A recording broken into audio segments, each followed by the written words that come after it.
ethnic cleansing are practiced in order to evacuate its population in Gaza Strip, especially now at the moment in North Gaza. The occupation troops is turning the people into hunger, and as well as aggressions by the occupation troops as well as the terrorist settlers against the Gaza Strip, including the West Bank and East Jerusalem, overthrowing the resolution of the international resolutions. And to expand the conflict, the Israeli government decided to shut down the headquarters of UNRWA in the East Jerusalem and to seize its actions in the occupied Palestinian territories, which necessitates the international community to reject and condemn such decision and force the Israeli government to withdraw their decision. Therefore, it has become an urgent need and immediate need for the putting into effect the Security Council resolution on immediate ceasefire and allow the runs of the humanitarian aid as well as the full Israeli withdrawal from the Gaza Strip, and the Palestinian state would be fully incumbent for allowing the displaced to come back to their homes and start reconstruction works. Presidents and heads of delegates, this is the first test for after 67 years since the Nakba, homelessness and displacement and sufferings of the Palestinian people. It is a high time for putting an end to oppression and terminating the practices of using power and force. So we invite all the international states to put into effect the resolution of the General Assembly on the ruling of the International Court of Justice to end the unlawful occupation of the Palestinian state and to have the East Jerusalem as its capital through 1 year as per the recommendation. So the sanctions must be imposed in case the Israeli doesn't abide by the resolutions and the rulings, and to work with the United Nations. We call for holding a global or universal peace conference. We greatly rely on the Brics, which has a heavy weight in instilling the international peace and security. The presidents and leaders of delegates, the Palestinian state considers the principles on which the Brics is based an indispensable part of its policy that believes in justice and mutual respect and common prosperity, which also represent the aspirations of our population. We extend our thanks to the leaders of the Brics for their courageous and audacious stances in support of the Palestinian cause and the independence of Palestinian. We reiterate in this regard the Palestinian desire to be annexed to the Brics group and to reinforce collaboration and involvement with the Brics members.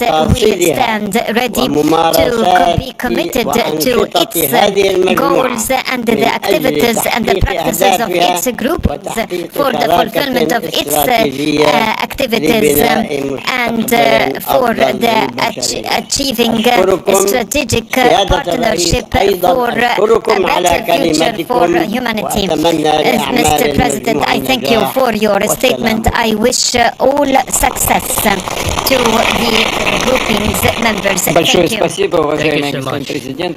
Вы обратили внимание на взаимодействие Брикс и глобального юга. Это одно из наших основных направлений. Что касается ситуации в Палестине, конечно, к сожалению, на планете много вооруженных конфликтов, но и у нас тоже на границах то же самое происходит, к огромному тоже нашему сожалению. Но гуманитарная катастрофа в Газе, это, конечно, особая ситуация. И все, что там происходит, не может не отдаваться и отдается болью в сердце у подавляющего большинства людей на планете. Мы все должны сделать все для того, чтобы ситуация была изменена в корне, и в основе этой, безусловно, лежит создание палестинского государства, так как это было предусмотрено соответствующими решениями Организации Объединенных Наций. Необходимо и выполнять все эти решения в полном объеме. Спасибо вам большое за участие в нашей сегодняшней работе. Пожалуйста, слово для выступления президенту Венесуэлы, господину Мадуро. Mr. Maduro. Bueno, buenas tardes, presidente Vladimir Putin, querido compañero, Your Excellency, presidente, jefes de Estado, President Putin, jefes de delegación. Yo había traído un discurso para leer, pero friends, de verdad que esto es un diálogo muy enriquecedor. representatives of Brics countries, Y ha habido un conjunto my de remarks elementos de for aporte this session, but que I he see tomado the nota. unfolding discussion before us, which is very En prominent. esta I búsqueda was taking notes permanente as we spoke, por construir lo que ha sido una bandera histórica de los últimos my 70, comments 80 años de are humanidad, the continuous construir search un nuevo orden internacional.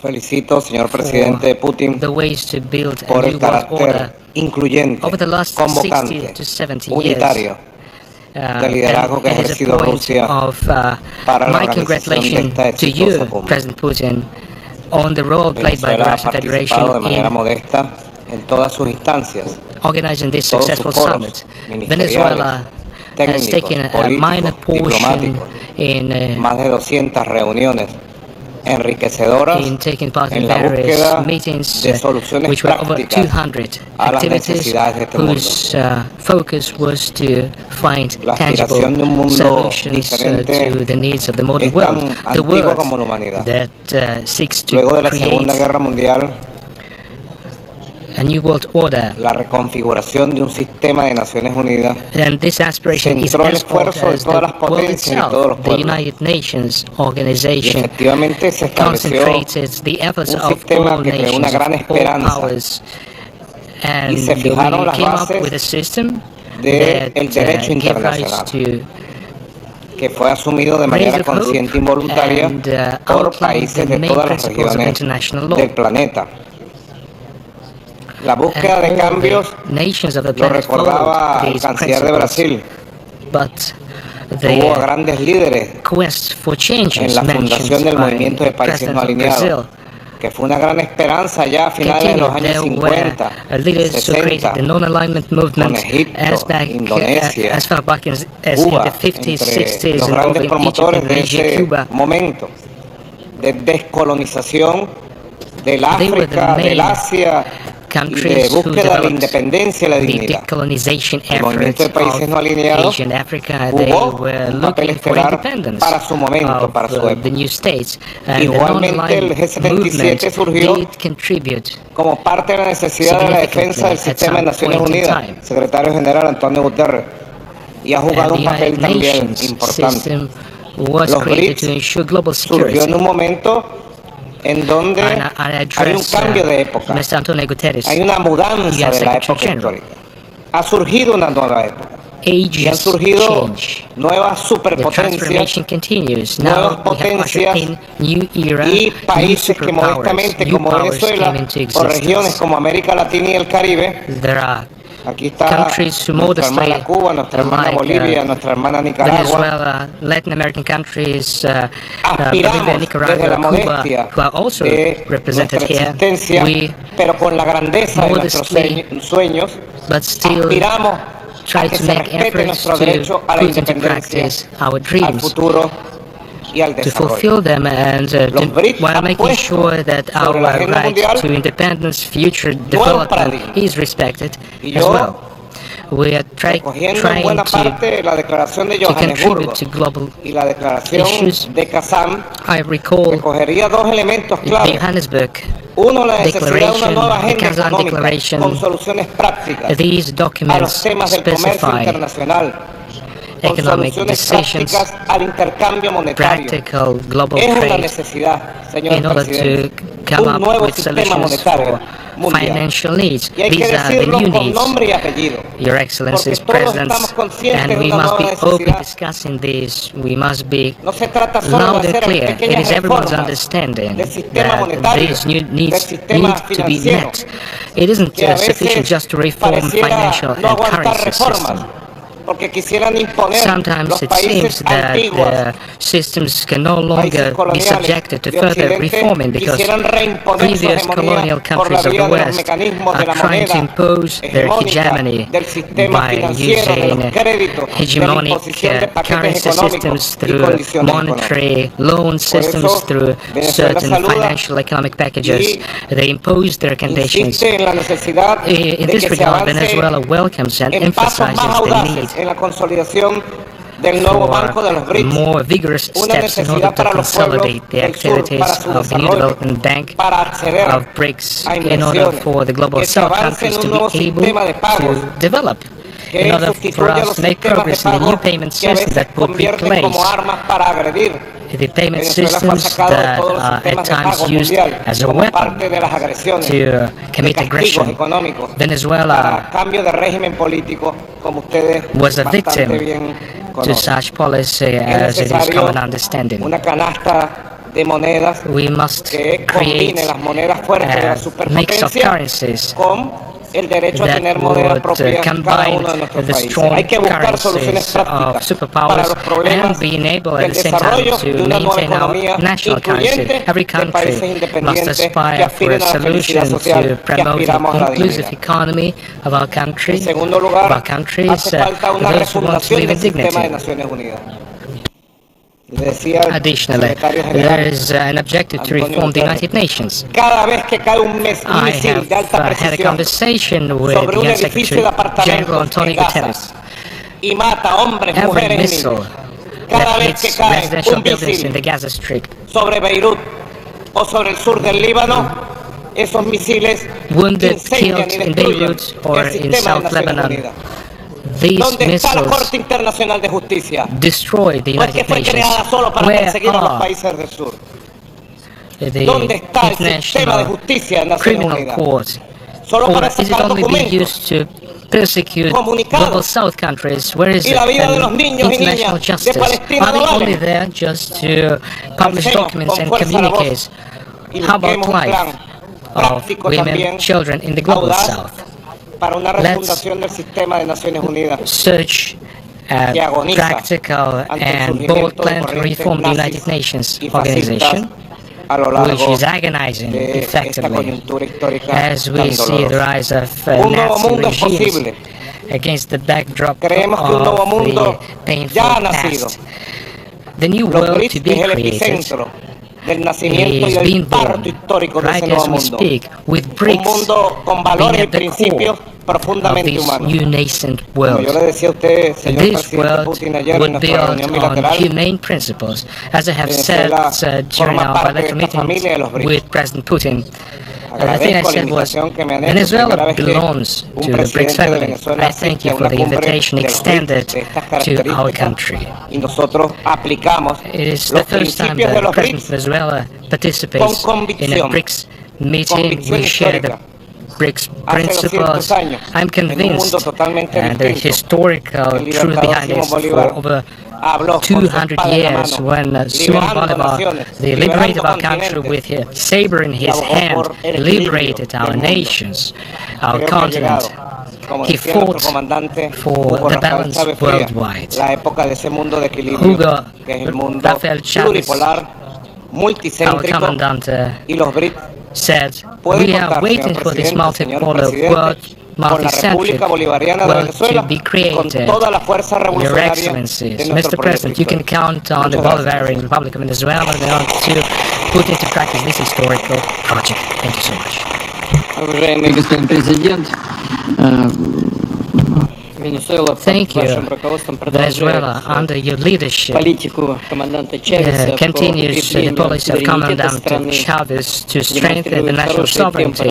You demonstrate good rates of development. Last year, it was 5.5%. This year, we expect more than 7% of national growth.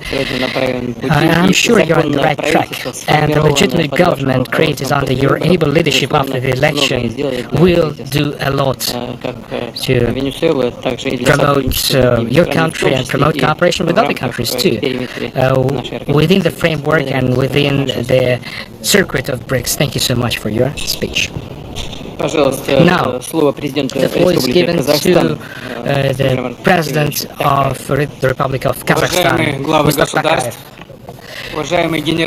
Distinguished heads of state, Your Excellency, Secretary General of the United Nations, first and foremost, I'd like to extend my sincere appreciation and gratitude to the President of the Russian Federation, Vladimir Putin, for his invitation for the excellent setting of the Brics Summit in Kazan, which is a historical, unique historical city of the Eurasian continent. Now Brics is a global center of the global attraction. Practical interest is expressed by multiple countries who seek to have a mutually beneficial cooperation. Brics has a strong potential for development and brings together countries from different continents. It strengthens solidarity, it efficiently uses joint opportunities to the benefit of all participating countries. Brics has both the resources and the experiences to build a future building on the principles of joint prosperity, mutual respect and partnership. To Kazakhstan attaches also the importance of the fact that with every Brics member state we have truly friendly relations. I haven't a single doubt that the multilateral efforts of Brics will contribute to the activities of the United Nations, which still represents an irreplaceable entity, being universal to the principles of diplomacy and dialogue as enshrined in the United Nations Charter. Form the core of the Brics agenda. It promotes peaceful settlement of conflict and strengthening the strategic stability. We highly appreciate the concept of Russia to come up with equal and indivisible security in Eurasia in order to reduce geopolitical tensions through strengthening mutual trust and cooperation. Kazakhstan supports the initiative of China, the Global Security Initiative, which seeks to maintain global stability, protect sovereignty, and to use multilateral avenues and to peacefully settle conflicts. Kazakhstan generally supports China and Brazil's peace plan on Ukraine. Our country shares the concerns of participant countries of Brics by the exacerbation in the Middle East, which resulted in multiple casualties and the humanitarian catastrophe. Our joint resolution of the root causes of the conflict, such as poverty, inequality, lack of education, are to address this is, in our opinion, the key factor to strengthen international political solidarity. Kazakhstan supports the idea to reform the United Nations Security Council, to extend it by inviting new members from Africa, Latin America, and Asia. The voices of the Global South countries are to be loud in addressing the issues of peace and security, and Brics can play усиливая this process представительство так was strengthening называемых the средних representation держав of the и so-called развивающихся medium экономик powers and в developing структуре глобального economies in the управления. global governance Казахстан structure. рассматривает Kazakhstan БРИКС в considers качестве BRICS одной из as движущих one сил of the общего driving мирового прогресса. forces of the Мы с overall удовлетворением progress отмечаем worldwide. We note with динамичный рост satisfaction the торговли dynamic Казахстана growth of the trade со between странами Kazakhstan объединения, and the grouping которая в countries. 2023 In году составила 2023, почти it was половину almost нашего 50% of внешнеторгового our оборота. foreign Мы trade стремимся balance. расширять взаимовыгодное We seek партнерство to в extend таких mutual ключевых beneficial секторах, cooperation in как such торговля и areas as trade инвестиции, investment, IT-технологии, IT, критические technologies, минералы, critical minerals, продовольственная food безопасность, security, образование и education, туризм. and tourism. Казахстан готов к тесному Kazakhstan is ready for взаимодействию close для cooperation укрепления in order to strengthen транзитно-транспортного the transit сотрудничества and на transport пространстве cooperation in the БРИКС. BRICS Особое значение area. наша страна Our придает country дальнейшему attributes particular развитию importance to инициативы further «Пояс development и of the путь», а initiative также международного entitled One транспортного Belt, One коридора Road and Север-Юг. South Их North сопряжение с International Transport транскаспийским Corridor, международным as well as транспортным its маршрутом, links to the соединяющим Trans-Caspian Азию Transport и Route Европу connecting через Asia and Казахстан Europe through по Kazakhstan Каспийскому морю, through the способно Caspian Sea. придать мощный мультипликативный It is a possibility эффект мировой торговле в give additional долгосрочной impetus to перспективе.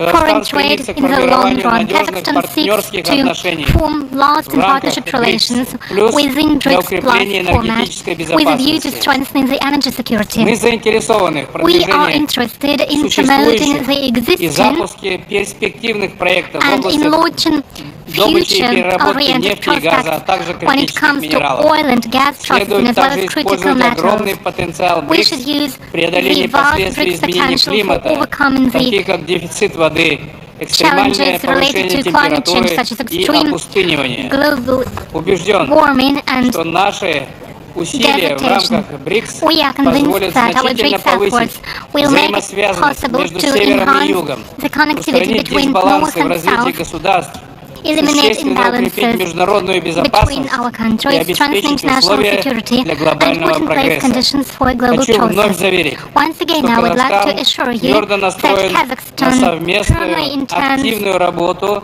to в формате work БРИКС jointly для in укрепления the BRICS всестороннего format in order to сотрудничества strengthen в интересах multilateral устойчивого cooperation in и the interest of безопасного a развития sustainable государств. and secure Уверен, development of states. саммит I'm БРИКС в confident Казани the BRICS войдет summit в in историю Kazan will go как down in важная history веха на as an пути к important лучшему, milestone on our более path to a справедливому миру. better and Благодарю за just внимание. world. I thank you for your attention. Большое спасибо, Thank you уважаемый so much, господин президент. Excellency, Вы Mr. President. обратили внимание и дали хорошую оценку You развитию have БРИКS, given a а также good сказали о том, что assessment to the 50% BRICS торгового development. You оборота mentioned that вашей страны 50% приходится на of страны trade БРИКS. Это, конечно, turnover вот это реальная counts for trade with BRICS countries. составляющая Those are нашего real взаимодействия. figures И, конечно, очень and важна real логистика. indicators of Мы our понимаем и cooperation. придаем этому Logistics огромное is very значение. important. We attribute Надеемся great на attention to активное this factor, участие and we hope for Казахстана в нашей active совместной cooperation работе. Пожалуйста, слово with президенту Kazakhstan. And now I would like to give the Азербайджан. floor to President of the Republic of Azerbaijan. Уважаемый Владимир Dear Vladimir Vladimirovich, dear colleagues, ladies and gentlemen, first of all, I would like to express my gratitude to the President of Russian Federation, to Vladimir Vladimirovich Putin, for the invitation. I'd like to seize this opportunity to congratulate Russian Federation on successful chairmanship in BRICS. Azerbaijan is an active advocate of multilateralism, which was demonstrated by us during our chairmanship in the non-aligned movement in the 2020-2023. During the 4 years of our chairmanship, non-aligned movement has made great strides towards its institutional development and solidified its stature within the system of international relations.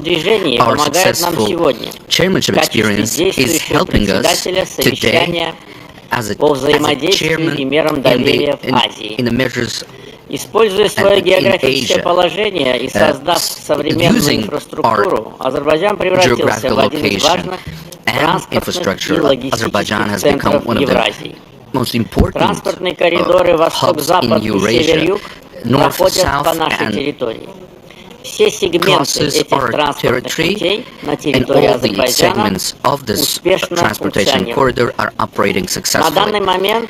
For the time being, given the drastic increase in cargo shipment across our territory, we're investing, making new investments to expand the handling capacity of those corridors. Next month, Baku will be playing a host to largest international climatic conference, COP29, unanimous decision of nearly 200 countries regarding hosting by Azerbaijan of the COP29 is a testament to support our policies and to the confidence. We are contributing to cooperation between Global South and Global North on climate, and we will do our best to achieve mutual understanding both on climate change and also the matters of global security, rule of international law, non-interference of each other's affairs, and mutual trust. Thank you very much. Спасибо большое, уважаемый господин президент.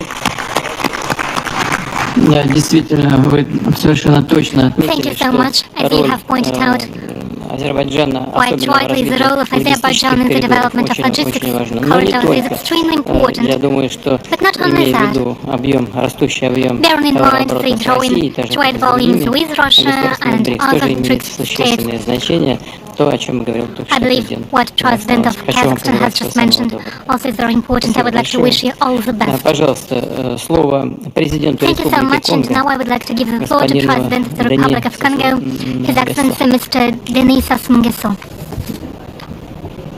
Monsieur Vladimir Poutine, président de la Fédération de Russie, Your Excellency Vladimir Putin, President of the Russian Federation and acting chair of the Brics Plus. les chefs d'État et de gouvernement, distinguished heads of state and government, distinguished participants of the summit, ladies and gentlemen.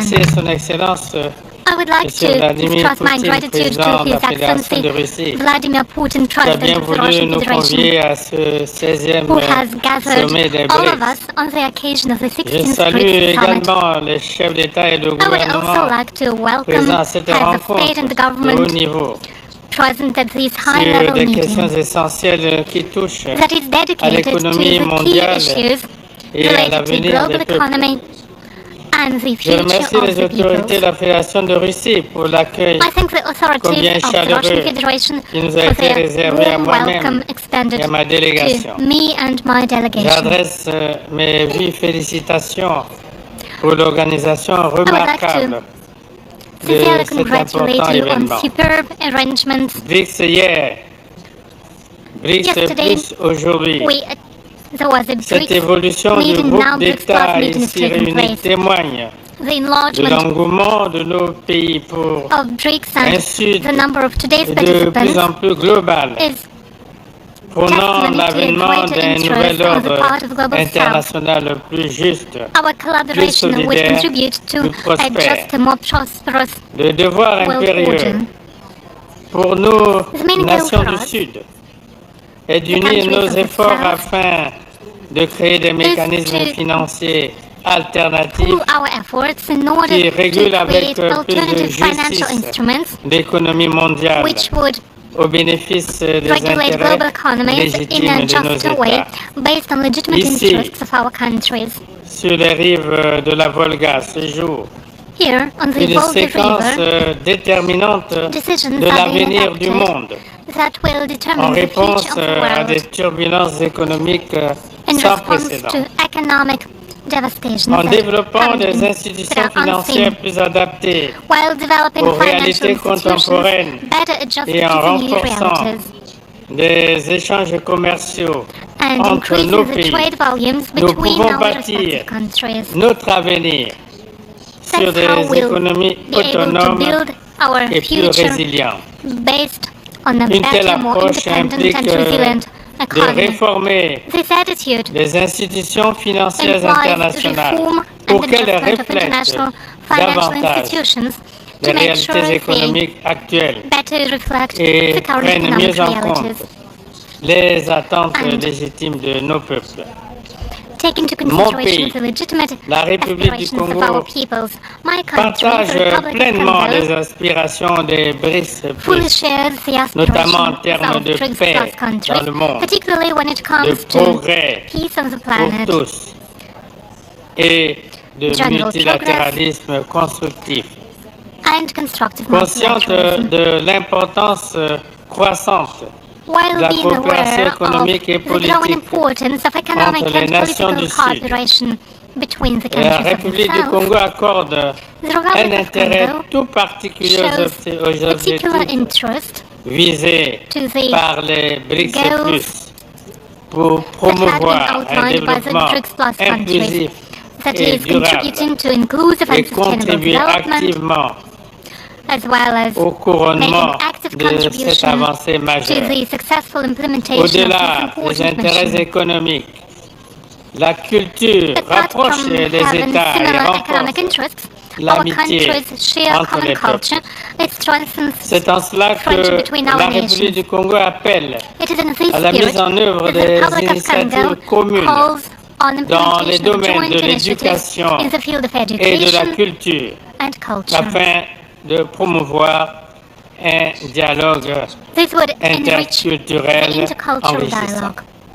Par ailleurs, situé au cœur du Apart bassin from du that, Congo, my country mon pays est is in the engagé heart of the depuis Congo près River d'un Basin. demi-siècle For more than dans la half a protection century, de l'environnement have we been en lien protecting the avec environment la lutte contre les changements as climatiques. part of our fight against J'en climate change. appelle à une coopération plus renforcée I call pour on you la to deepen our préservation cooperation des in the écosystèmes interest of preserving de the biodiversité. ecosystems and À ce biodiversity. sujet, le Congo vient de The soumettre Republic of Congo à l'Assemblée has générale des Nations Unies put forward for la consideration of the UN résolution General sur Assembly la décennie mondiale de dedicated l'afforestation to the et du reboisement decade pour of consolider reforestation le rôle crucial des forêts in order to dans underscore the la important role played régulation by du the climat. forests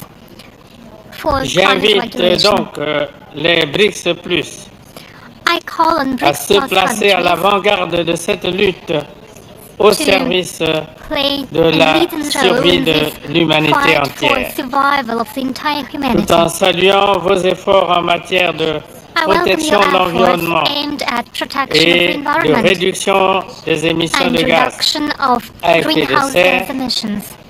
je sollicite l'appui des BRICS+, And I also en vue call de BRICS Plus l'adoption de countries cette to support résolution the adoption par of this les resolution Nations Unies. Je vous remercie. in the United Nations Organization. I thank you for your attention. Большое спасибо, уважаемый господин Thank президент. you so Вы much, отметили, что Your страны Excellency, Mr. глобального юга President. You разделяют noted чаяния that global стран-членов South БРИКС, countries и share вот aspirations of это BRICS общее видение countries. очень многих сложных It проблем is a нас joint действительно vision настраивает на совместную many работу. А объединяя issues усилия, мы, безусловно, будем идти. makes us Спасибо вам большое за участие в работе. better coordinate our Слово positions. президента Thank you for your многонационального participation. государства And now I Боливия, give the floor to господина President of Катакора. Plurinational State of Bolivia, His Excellency Mr. Katakora. Muchísimas gracias. Muy buenas tardes. Thank you so a much. todos. Saludamos a nuestro hermano Good afternoon. presidente de la It is Federación my pleasure Rusa, to welcome all Vladimir participants, Putin. and particularly Quiero agradecer our nuevamente por la gentil President of the Russian invitación Federation, que en ejercicio de la Vladimir Putin. presidencia pro Thank you for your tempore del invitation. bloque de países BRICS hizo partícipe a nuestro Estado You plurinacional are currently de holding Bolivia the chairship en esta in the cumbre. BRICS. Saludo a mis colegas presidentes, you for líderes your de países, invitation miembros de los BRICS y to países participate in invitados this meeting. a esta cumbre. I Saludamos a la welcome presidenta del Banco de BRICS Desarrollo leaders del BRICS, and hermana heads Dilma of Rousseff. participating countries. y a todos I los welcome the presentes. President of the New Development Permítame Bank. iniciar Madam Dilma agradeciendo Rousseff también and el all cálido participants. recibimiento At the de outset, I Kazán would like to express my y la gratitude hospitalidad for brindada. your warm welcome in Kazan Es un and the honor para hospitality Bolivia extended participar en este to my foro, country. It is a great honor for reafirmando nuestra Bolivia to convicción de take que el part in BRICS this forum. es una It prueba tangible de la posibilidad de crear un nuevo shows orden that mundial más equilibrado, we can, we are able to establish a new multipolar world order that would be better balanced and more just for the entire humanity. Con las propuestas y compromisos de los países Brics, especialmente en lo que respecta a las reformas necesarias para el crecimiento y desarrollo de los países emergentes y en desarrollo. Bolivia cree firmemente en la integración regional y global como el mecanismo más efectivo para alcanzar el desarrollo conjunto. Tener una visión compartida sobre la gobernanza global nos acerca aún más al Brics. Hoy es un día fundacional de un nuevo momento en la historia de la economía mundial. Un día de esperanza en que se ve muy bien representada la palabra Brics en un sol multicolor hecho de banderas de los países fundadores del bloque y que se expresa en el logo de esta cita.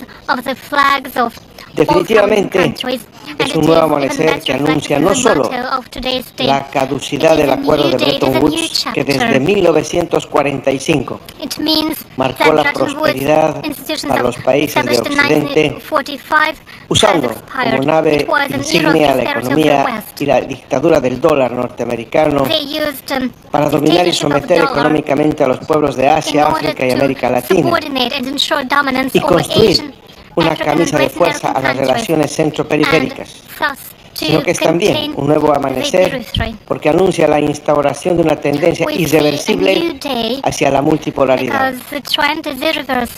Todo tiene su tiempo bajo el sol, dice un proverbio que expresa la sabiduría de los pueblos, que además representa a culturas milenarias mancilladas por el horror de la guerra, la destrucción y el hambre de su gente, sin respeto alguno por los tesoros en las artes que poseen, ni de sus bellos entornos naturales, a veces convertidos en páramos, por solo la ambición del control y la explotación de los recursos naturales estratégicos.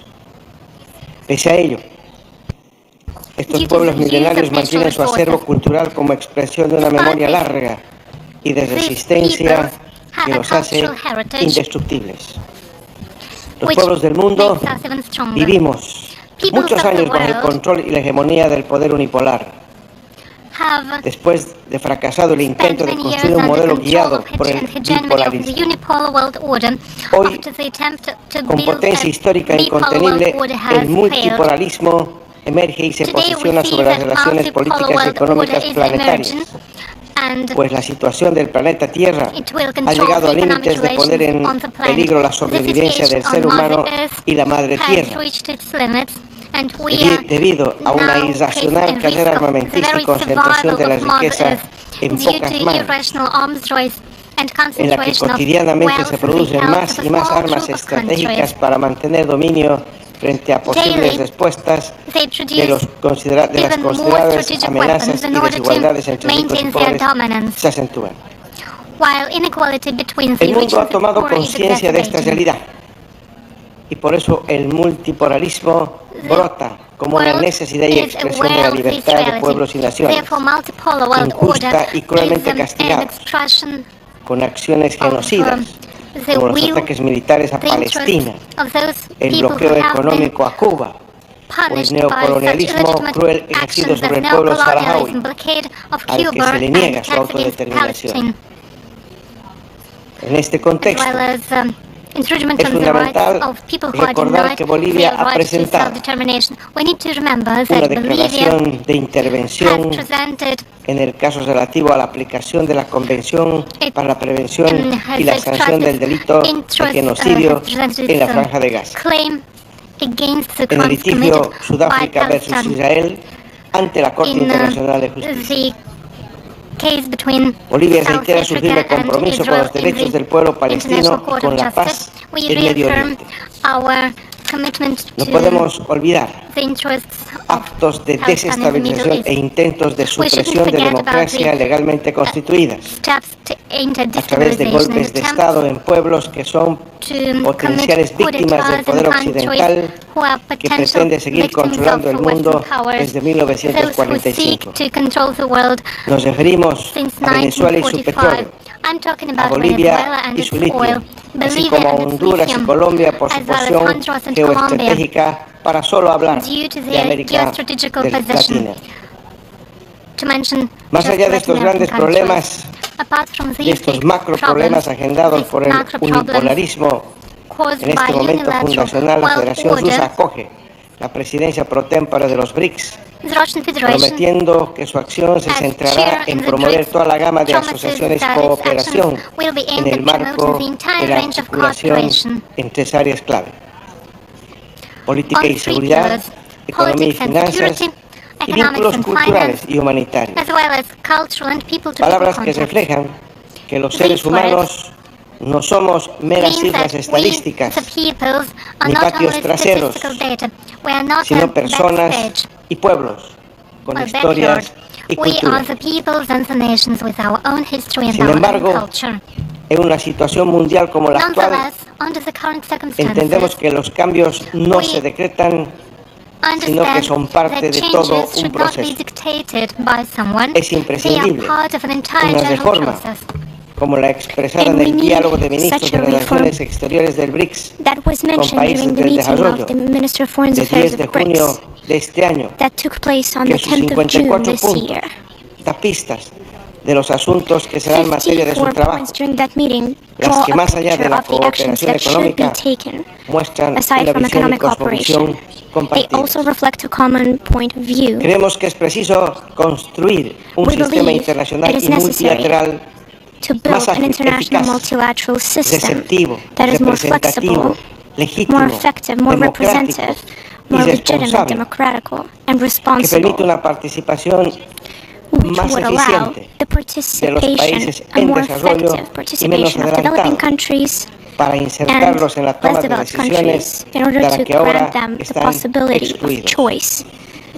Hoy el poder económico se va trasladando de la región transatlántica al Indo-Pacífico, pero las instituciones de gobernanza mundial siguen centralizadas en el norte global, siendo que estas instituciones juegan un rol definitivo a la hora de tomar decisiones e imponer sanciones sobre el comercio, la salud, el suministro de energía y la seguridad alimentaria. Esto debe cambiar. En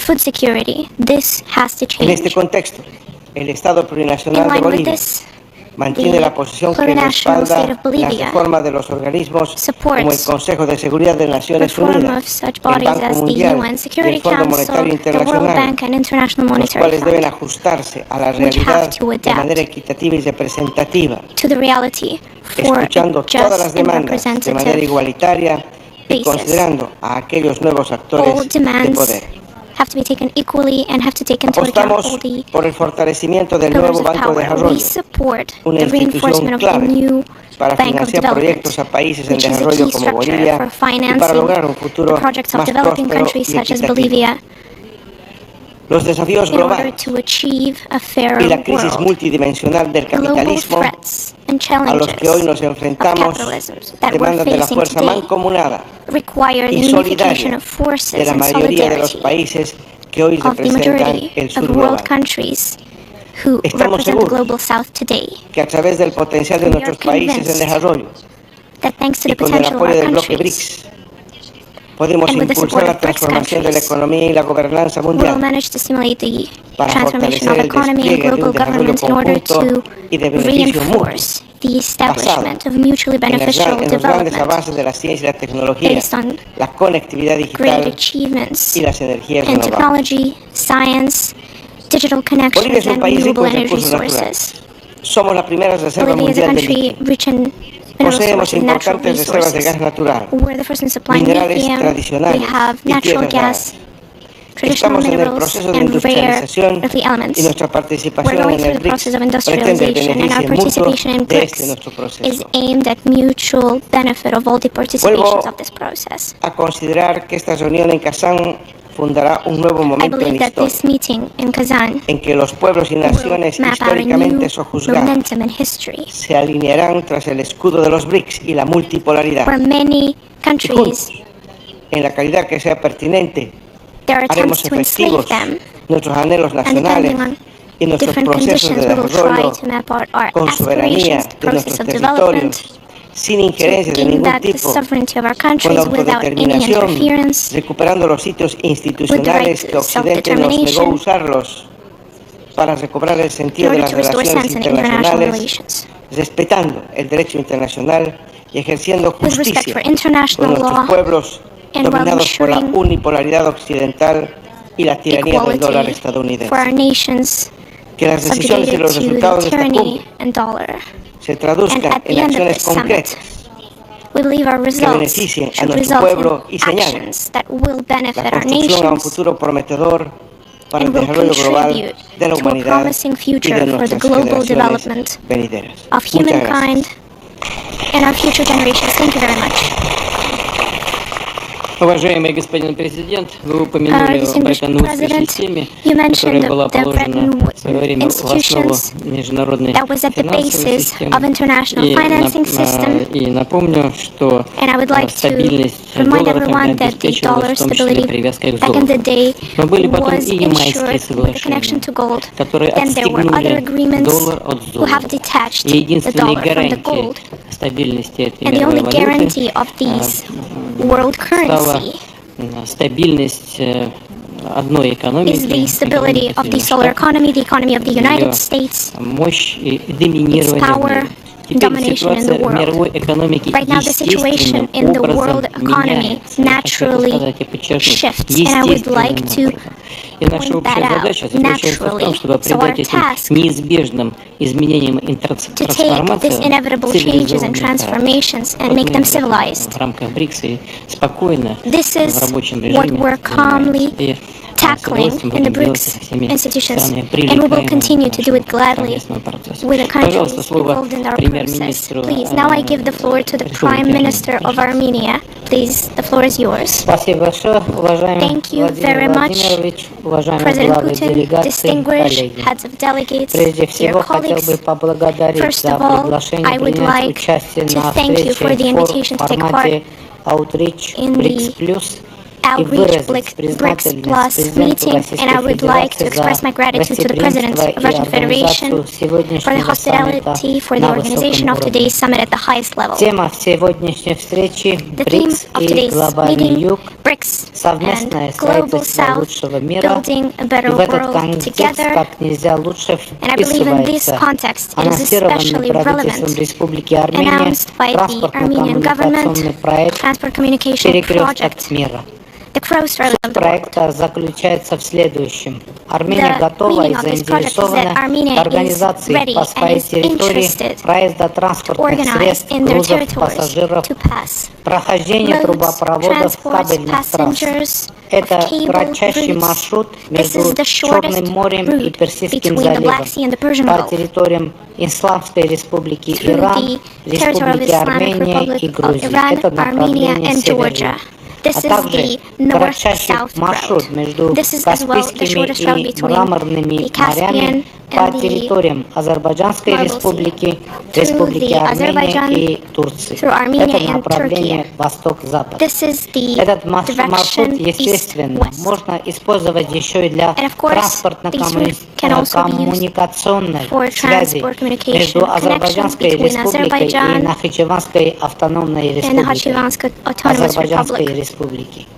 С учетом данного подхода мы предложили Азербайджану механизмы упрощенных процедур пограничного и таможенного контроля, а также обеспечения дополнительных мер безопасности с учетом юрисдикции и полного уважения суверенитета обоих стран. Хочу еще раз подчеркнуть, что Республика Армения в состоянии обеспечить и полноценно обеспечить безопасность прохождения грузов, ресурсов, транспортных средств и людей по своей территории. Это наше желание, наше обязательство, и мы это гарантируем и будем гарантировать всегда. Все утверждения о том, что Армения в какой-либо форме якобы согласилась, что какая-либо третья страна будет обеспечивать безопасность коммуникаций на ее суверенной территории или в каком-либо документе предусмотрено такое, не соответствует действительности. Уважаемые главы и члены делегации, вчера парламент Республики Армения ратифицировал положение о совместной деятельности Комиссии по вопросам делимитации государственной границы и пограничной безопасности между Республикой Армения и Азербайджанской Республикой и Государственной комиссии по делимитации государственной границы между Азербайджанской Республикой и Республикой Армения. После вступления в силу указанного документа в обоих странах мы сможем активизировать процесс делимитации государственной границы между Арменией и Азербайджаном на основе базовых принципов Алматинской декларации 1991 года. Хотел бы особо подчеркнуть, между прочим, что решение Конституционного суда Армении по данному правовому документу окончательно развеяло все опасения и сняло все доводы по поводу якобы наличия в Конституции Армении предполагаемых территориальных претензий к соседним странам, констатируя, что такие интерпретации необоснованны и нелегитимны. Уважаемые коллеги, и Армения, и Азербайджан в течение последних месяцев неоднократно заявили, что проект договора об установлении мира и межгосударственных отношений между Республикой Армения и Азербайджанской Республикой согласован как минимум на 80-90%. Уже полностью согласованы формулировки относительно обоюдного признания территориальной целостности друг друга, об отсутствии взаимных территориальных претензий и обязательства не выдвигать таких претензий в будущем. По вопросу соблюдения принципа неприменения силы и угрозы силы, невмешательства во внутренние дела друг друга, установления дипломатических отношений и создания двусторонних механизмов для выполнения обязательств, принятых сторонами мирным договором. Наша оценка такова. Уже на сегодняшний день согласованном содержании проект договора формулирует, адресует и решает все принципиальные вопросы, необходимые для установления прочного фундамента для мира и нормализации отношений между Республикой Армения и Азербайджанской Республикой. И мы предлагаем Азербайджану подписать этот договор. Спасибо за внимание. Большое спасибо, уважаемый господин премьер-министр. Thank you very much, Mr. Prime Minister. Только что вы сказали о проекте логистики. Это очень важное направление сотрудничества в регионе. И еще важнее, что вы положительно относитесь к тому, чтобы эти проекты осуществлялись и с Азербайджаном, и с другими странами региона, о чем мы постоянно в течение последних лет много говорим. И очень приятно отметить, что начался процесс демаркации, делимитации границы, а это верный путь действительно к borders, and I believe this is a great path toward peaceful agreement. And this is the goal of our meeting today, to exchange our point of view with the President of Azerbaijan. So I believe this is very in line with our work today. Thank you very much for your address. I now give the floor to the President of Kyrgyzstan, Mr. Japarov. Владимир Владимирович, уважаемые главы государств и правительств, Ваше Высочество и Превосходительство, дамы и господа, прежде всего хотел бы поздравить Российскую Федерацию с успешным председательством Brics, пожелать успехов и плодотворной работы, а также поблагодарить за теплый прием и радушие, гостеприимное оказание. Выражаю признательность уважаемому Владимиру Владимировичу за любезное приглашение принять участие в этом важном мероприятии. Текущая насыщенная повестка дня БРИКС представляет особую актуальность для всего человечества. В этом объединении мы видим уникальную платформу, которая продвигает принципы суверенного равноправия, взаимного уважения и доверия, невмешательства во внутренние дела и совместного экономического развития. Мы разделяем цели и принципы деятельности БРИКС по представлению возможностей для экономического и социального роста, развития предпринимательства, продвижения цифровых технологий, разработки инновационных и экологически чистых технологий, решения климатических проблем. Хочу добавить, что это полностью совпадает с целями устойчивого развития, интегрированными в национальную стратегию развития Кыргызской Республики до 2040 года. Уважаемые друзья, после десятилетий глобализации и интеграционных процессов современное мировое сообщество становится свидетелем геополитической и экономической фрагментации. Стал ли мир более безопасным, стабильным и процветающим? Вопрос, конечно же, риторический. Сегодня доминирует не международное право, а право сильного. С каждым годом появляются новые разделительные линии.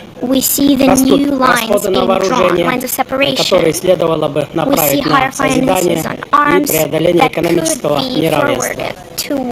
Избранные страны продолжают богатеть, сдерживая международную торговлю, манипулируя финансовой системой. Это наносит ущерб малым и экономически уязвимым странам.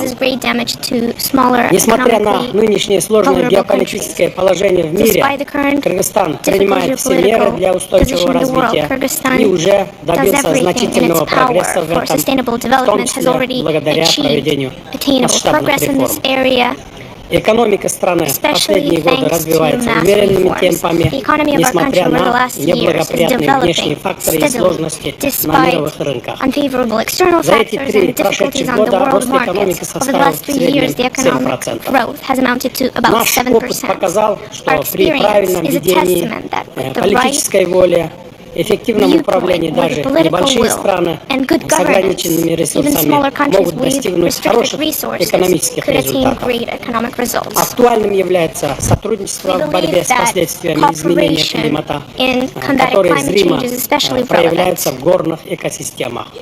Так, например, разрушение экосистем и загрязнение окружающей среды оказывает непропорционально сильное влияние на горные страны. По инициативе Кыргызстана и при широкой поддержке горных стран реализуется 5-летие действий по развитию горных регионов на 2023-2027 годы, принятая Генеральной Ассамблеей ООН.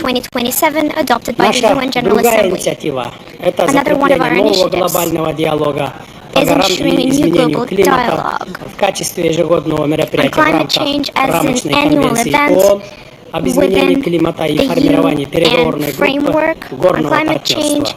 Пользуясь случаем, хотел бы обратиться к участникам мероприятия, поддержать инициативу кыргызской стороны. Уважаемые дамы и господа, Кыргызстан выступает за справедливый и недискриминационный международный экономический порядок, всеобщий доступ к благам мировой экономики и современным технологиям. Внешняя торговля в полной мере должна служить целям устойчивого развития. Убежден, что разработка альтернативных механизмов трансграничных платежей с БРИКС, новых финансовых инструментов с использованием цифровых возможностей, совершенствование платежной инфраструктуры будут способствовать росту и эффективности торговли в региональном и глобальном масштабе. Кыргызская республика заинтересована в сотрудничестве с новым банком развития в рамках финансирования инфраструктурных проектов и проектов устойчивого развития как в государствах БРИКС, так и других развивающихся странах, и надеется, что его роль будет только возрастать в целях устранения нищеты, развития инфраструктуры и повышения устойчивости к глобальным вызовам. Мы готовы поделиться с заинтересованными участниками и партнерами формата Outreach Brics Plus своим опытом по развитию цифровизации и инфраструктурных проектов перехода к зеленой экономике. Заслуживает одобрения научно-образовательный кластер Brics. Видим большие перспективы в развитии культурного и творческого взаимодействия стран формата. Готовы присоединиться к развитию этой важной сферы и культурным обменам. В целях демократизации международных отношений хотел бы поделиться следующими соображениями. Первое. Для установления прочного мира в интересах будущего поколения важно не допустить так называемой блоковости, либо разделения государства на своих и чужих. Второе. Необходимо повышение эффективности миростроительства ООН, обеспечение уважения прав человека, усиление борьбы с терроризмом, экстремизмом и наркотрафиком. Третье. Выступаем за укрепление системы многосторонности, которая является бьющимся сердцем ООН. Важно неукоснительное соблюдение принципов и норм международного права, прежде всего закрепленных в уставе ООН, а также устранение дисбаланса между севером и югом. Четвертое. Как соседняя страна, Кыргызстан считает важным оказывать всемирную поддержку Афганистану и афганскому народу путем интеграции экономики этой страны в региональные и мировые экономические процессы. Важно не оставить Афганистан в международной изоляции без внешней помощи. Пятое.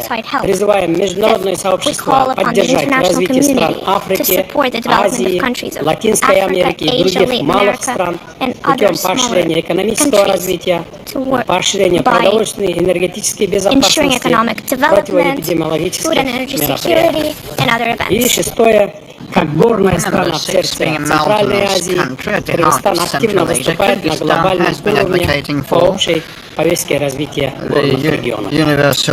and comprehensive mountainous development agenda at the global stage. Ladies and gentlemen, in closing, I'd like to note that we highly appreciate the operation of Brics Group, and we're ready to contribute to the best of our ability to resolve the above-mentioned and other key issues on the agenda of Brics. We confirm our aspiration to pursue and consolidate versatile cooperation with all the participating countries. The Republic of Kyrgyzstan states that it is interested to work closely hand in hand with BRICS nations and is determined to jointly develop bonds of friendship for the benefit of our peoples. Thank you very much for your kind attention.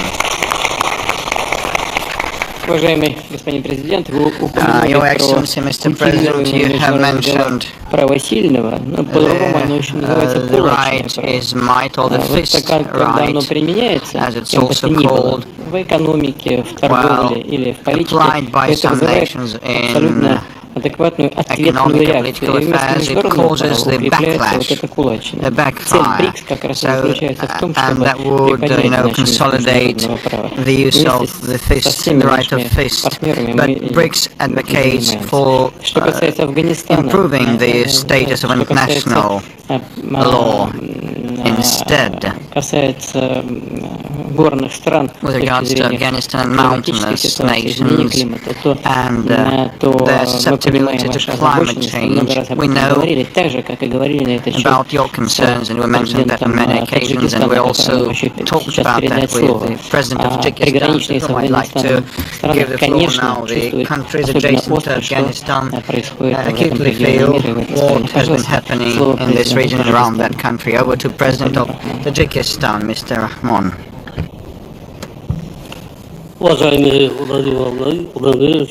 Excellency Vladimir Vladimirovich, Your Excellencies, Heads of State and Delegations, United Nations Secretary General, I would like to begin by expressing gratitude to the President of the Russian Federation, His Excellency Vladimir Vladimirovich Putin, for taking the initiative to hold our meeting. In light of the current international situation, I believe that the theme of our meeting today, Building a Better World Together, is particularly relevant. It seems clear that the goal it set forth can be achieved only by strengthening equal government-to-government cooperation and by encouraging other countries to work together to build a more fair world order. At the same time, we should take the necessary measures in line with our commitment to the universally recognized norms and principles of international law. In light of the pressing global challenges, there is a need to consolidate our efforts to ensure enduring peace, overall security, genuine stability, and sustainable development. Accordingly, during the recent session of the United Nations General Assembly, I proposed the international community to adopt a special resolution entitled A Decade of Strengthening Peace for Future Generations. We earnestly seek and count on your support of this initiative. Today we are witnessing contradictory geopolitical processes. Along with this, we observe the rise of threats posed by international terrorism, extremism, radicalism, cybercrime, trafficking in narcotics and weapon smuggling, along with different forms of cross-border organized crime. These challenges can effectively be addressed only if we have a clear and coherent strategy. Tajikistan has consistently advocated for enhanced collaboration with all international partners in addressing these threats and challenges. To achieve these objectives, our country is actively engaged in promoting multilateral cooperation on counter-terrorism and its financing within the framework of the Dushanbe process. Dear colleagues, Tajikistan is monitoring with deep concern the developments in the Middle East and the escalation of the Palestinian-Israeli conflict, which has regrettably resulted in significant casualties amongst civilians. We urge all parties involved to exercise restraint and to take immediate actions aimed at restoring stability and security in this region. We in this context emphasize the necessity of implementing the resolution of the United Nations Security Council on the establishment of an independent and sovereign state of Palestine within the borders of 1967. We firmly believe that any disputes, conflicts and disagreements can be resolved through political and diplomatic means. Furthermore, the effects of climate change have introduced another layer of problems. The increasing frequency of natural disasters related to climate change has resulted in significant loss of life and forced us to allocate considerable resources to mitigate their consequences. In Central Asia, the phenomenon of warming is leading to a reduction in the area of glaciers, which are a primary source of water resources in the region. In accordance with the UN General Assembly resolution, our country intends to hold a high-level international conference on glaciers preservation in Dushanbe in May 2025. We extend an invitation to your countries to participate in this important event. In this context, drought represents one of the most pressing global challenges, exerting a detrimental deep effect on all our countries, including the Central Asian region. Dear colleagues, instability in the global environment exerts a direct influence on the socio-economic growth of developing countries. We are often facing increasing disruptions in production and supply chains as well as food shortage. As a landlocked mountainous country, Tajikistan is keen of the sound progress of its trade and economic partners and committed to expand cooperation with all of them. It is of paramount importance to take practical steps towards a genuine transition to a green economy, with green energy representing a key component. We have set ourselves the ambitious goal of completing this transition by the year 2037. We all well remember the recent COVID-19 pandemic that deeply affected the globe. The most important lesson we derive from this global crisis, in my view, is that no nation, irrespective of its level of development, is immune from the spread of such dangerous diseases. In light of these, there is an only way that we should foster a broad partnership to improve the quality of healthcare, make sure that new innovative methods for disease prevention and treatment are accessible to all. Distinguished colleagues, it is our conviction that only through comprehensive and active engagement we can ensure conducive living conditions for future generations in our shared home called planet Earth. The principal key of attaining this laudable objective is continued promotion of a dialogue among civilizations, and we must strive for greater mutual understanding and respect among diverse communities, facilitate growth and mutual enhancement of our distinctive, unique national cultures, and build a truly friendly relationship. In conclusion, I'd like to note that in terms of influence on global processes and in terms of potential, the countries of the global south are fully capable to mobilize efforts for the sake of building a better world together. I thank you for your attention, and I thank His Excellency Vladimir Putin for his kind and generous invitation to take part in this very important event. I thank you. Thank you very much, Your Excellency, Mr. President. You have heeded the glaciers indeed for such countries as Tajikistan, Afghanistan and others. That is a major issue because the ice caps keep thawing and they constitute a source of water supply. And also you mentioned the sanitation, healthcare standards, quality, fight against epidemics, and medical assistance are very important for humanitarian development, and here any restrictions would be unacceptable, as well as sanctions motivated by politics. And unfortunately this happens sometimes, and Brics' main objective is to establish interaction in this respect so that all the nations could enjoy the benefits of sanitation, healthcare and epidemic struggle. Over to the Prime Minister of Vietnam, please, Your Excellency.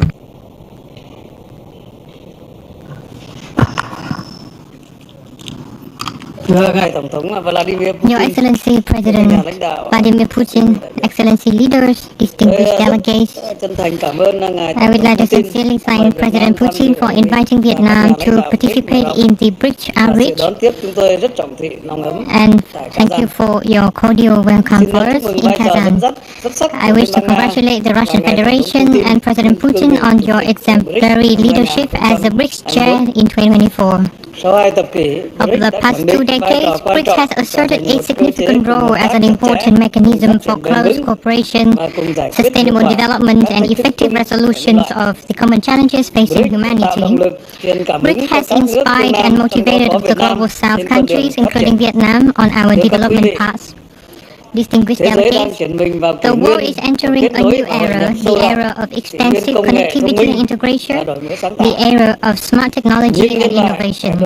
However, humanity confronts unprecedented challenges such as climate change, resource depletion, aging population, geopolitical instability, and the rising tide of inequality and division.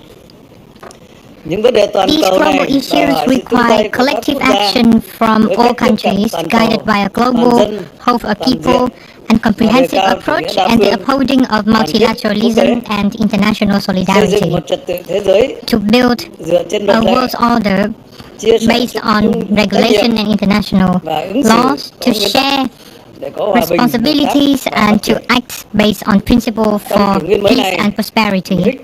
In this new era, Brics should embody the strong bonds among nations, particularly among developing ones. In this spirit, I would like to propose 5 strategic connectivities for Brics and the international community to jointly build a better world as follows. First, resources connectivity. With its growing economic potential, BRICS should take the lead in mobilizing, allocating, and utilizing resources to adapt to climate change, further advance green economy, digital economy, and circular economy to ensure food security, energy security, and information security. Vietnam welcomes and would like to thank the new Development Bank for expanding its beneficiaries and finance two strategic projects in BRICS and developing nations. Second, strategic infrastructure connectivity. Connections between BRICS and developing countries are in both physical and digital form. We are not only connected through transportation, roads, railways, airways and seaports, but also through digital infrastructure, data sharing and connectivity, as well as the robust promotion of e-commerce and the global digital economy. Third, global supply chains connectivity based on the application of modern science, technology, and innovation. First, we will create new momentum for economic growth, at the same time expanding the room for development for all nations and diversifying manufacturing, products, and markets. Fourth, people-to-people connectivity. Cooperation in culture, education, training, tourism, and people-to-people exchange between BRICS and other nations should be further strengthened to foster a cultural space of unity in diversity, where different values are respected, similarities are multiplied, and the beauty of friendship and cooperation is cultivated and nurtured. As the great Russian writer Dostoevsky noted, beauty will save the world. Fifth, connectivity in reforming global governance mechanisms toward connectedness, sharing, digitalization, balance, fairness, effectiveness, inclusiveness, and comprehensiveness to develop rapidly and sustainably. We should be more proactive and effectively engaged in shaping global rules and standards, particularly in emerging areas such as governance, artificial intelligence, cloud computing, and the Internet of Things, among others. BRICS should take stronger actions in the fight against the trend of protectionism and the politicization of relations in economy, science, technology, and innovation.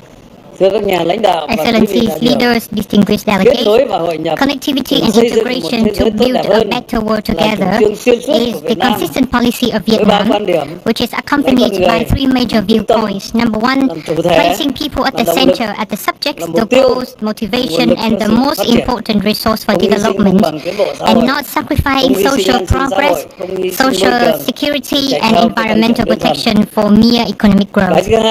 Number two, being determined to the foreign policy of independence, self-reliance, multilateralization, and diversification of external relations, being a good friend, a reliable partner, and an active and responsible member of the international community for peace, cooperation, and development in the region and the world. And number three, adopting a four-nose defense policy, no military alliance, no allying with one country to act against another country, no use of Vietnamese territory by a foreign country to act against another country, and no use or threat of force in international relations. Excellency leaders, Russian renowned writer Maxim Gorky once highlighted, each nation, each country is an indispensable part of the great human body, and only together we can achieve true progress. In that spirit, I am confident that BRICS will be more united and maximize its inherent strengths to collectively build a world of peace, stability, and development. Our President Ho Chi Minh, the world's cultural figure and Vietnam's national hero, asserted, unity, unity, great unity. Success, success, great success. Vietnam stands ready to work with BRICS and the international community to realize the idea of building a better world together. Once again, I would like to congratulate President Putin for the success of this BRICS summit in Kazan. Thank you very much.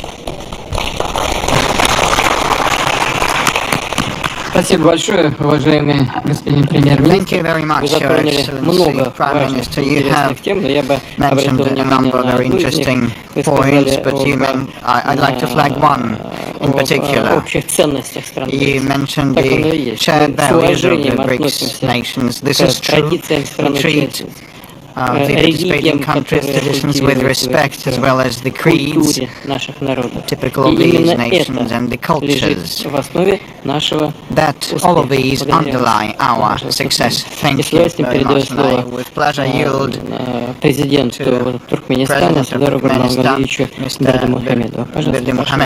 Пожалуйста. Уважаемый глава государства, дамы и господа, прежде всего хотел бы поблагодарить I'd like to thank the President of the Russian Federation, Vladimir Vladimirovich Putin, for the hospitality and of course the warm welcome. Turkmenistan is participating in the Brics Summit Plus Outreach for the first time. We thank you for the invitation to such a representative event, and we see this as a sign of respect towards Turkmenistan. As is known, Turkmenistan takes an active part in the efforts of the international community aimed at achieving and affirming the principles of cooperation, mutual respect, and consideration of interests in the world. Our country used this neutral status to advance the peacekeeping agenda, ensure global and regional security, foster a culture of equal dialogue, trust, and predictability in interstate relations.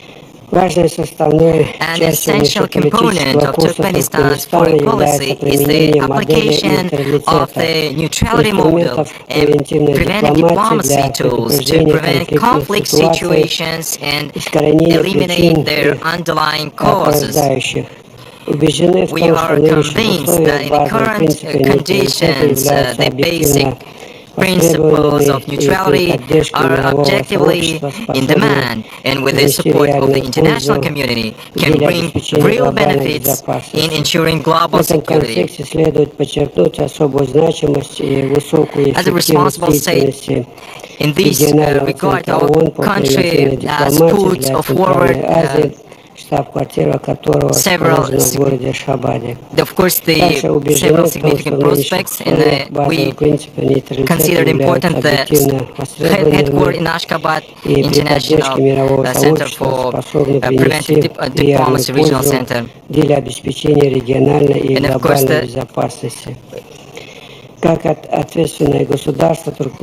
Turkmenistan in this regard proposed a number of measures aimed at normalizing and improving the international situation and transitioning to constructive parameters of interaction.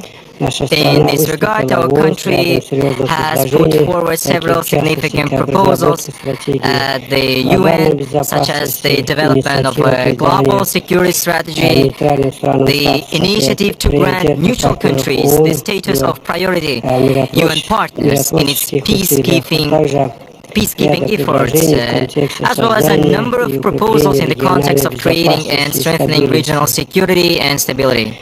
A landmark event in this context was a unanimous support by the UN General Assembly of Turkmenistan's initiative to declare the next year, 2025, the International Year of Peace and Trust.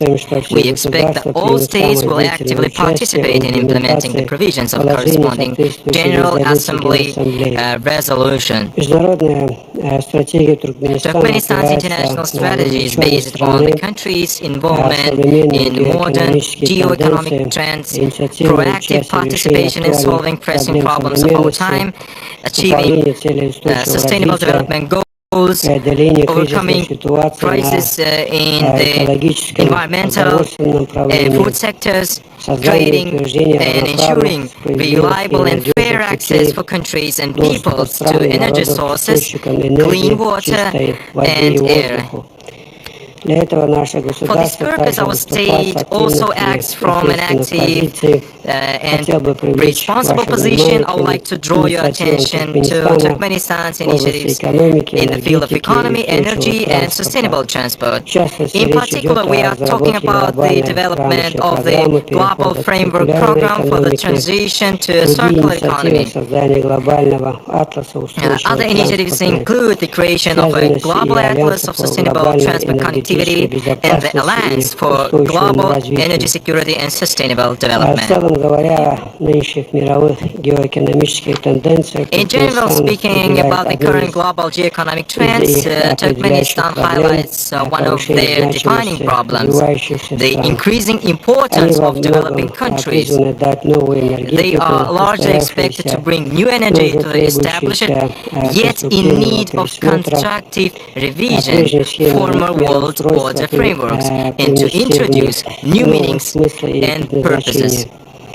The key component here should be the alignment of the levels of scientific and technological development of states, digitalization and innovative standards, the unconditional priority of environmental criteria in the economy, trade, transport, industry, extraction and processing of raw materials, and a number of other areas. We intend to consistently achieve these goals. A few words about the climate agenda. It is obvious that it will become a key issue and will shape the trajectory of human development throughout this century. Turkmenistan advocates a systematic consideration of climate issues as one of the fundamental components of the global approach to ensuring the architecture of security and development, the creation of multilateral mechanisms for monitoring and responding to climate, environmental and man-made disasters. In matters of environmental cooperation, Turkmenistan gives priority to the protection and preservation of the natural landscape in Central Asia, marine resources and biodiversity in the Caspian Sea, and the rational use of water and water energy resources in these regions, taking into account the interests of partners and universally recognized norms of international law. We attach great importance to international cooperation in the humanitarian sphere, including resolving the problems of refugees and stateless persons. In recent years, Turkmenistan has established good cooperation in these matters with the UN, the Organization of Islamic Cooperation, and a number of specialized institutions, which has led to significant positive results at the national level. We are ready to share our accumulated experience and best practices with other countries.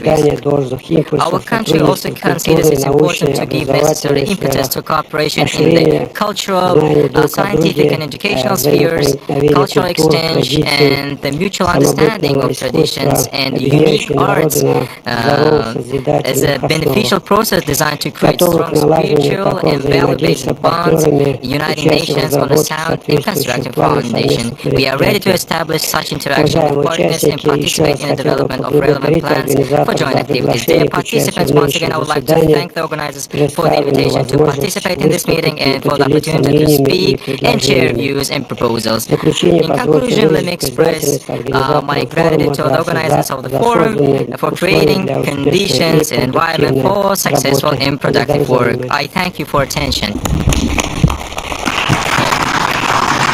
Уважаемый господин президент, вы также обратили внимание на много интересных, важных вопросов, но я бы отметил вот что.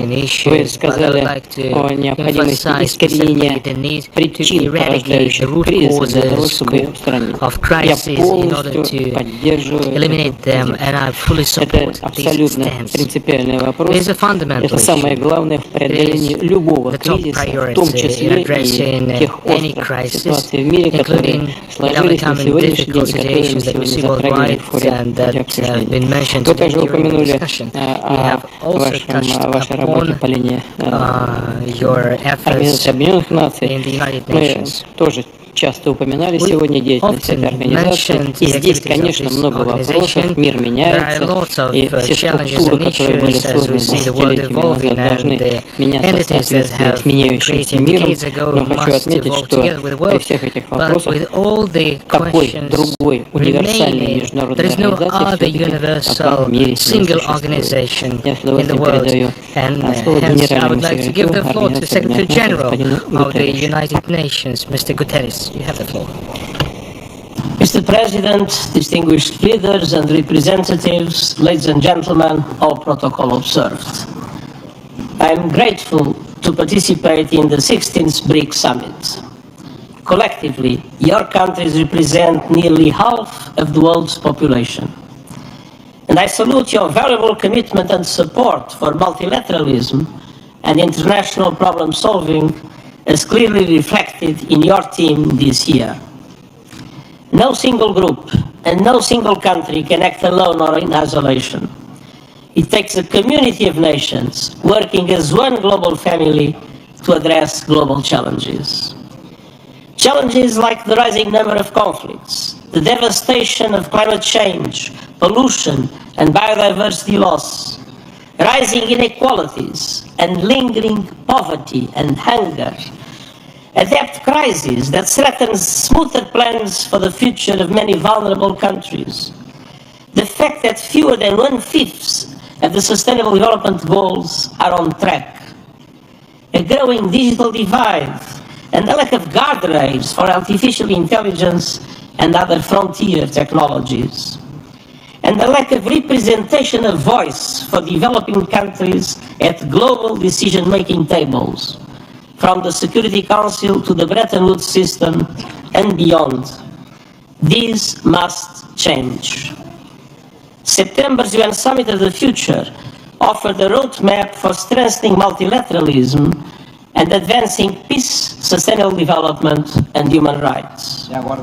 I see 4 areas for action. First, finance.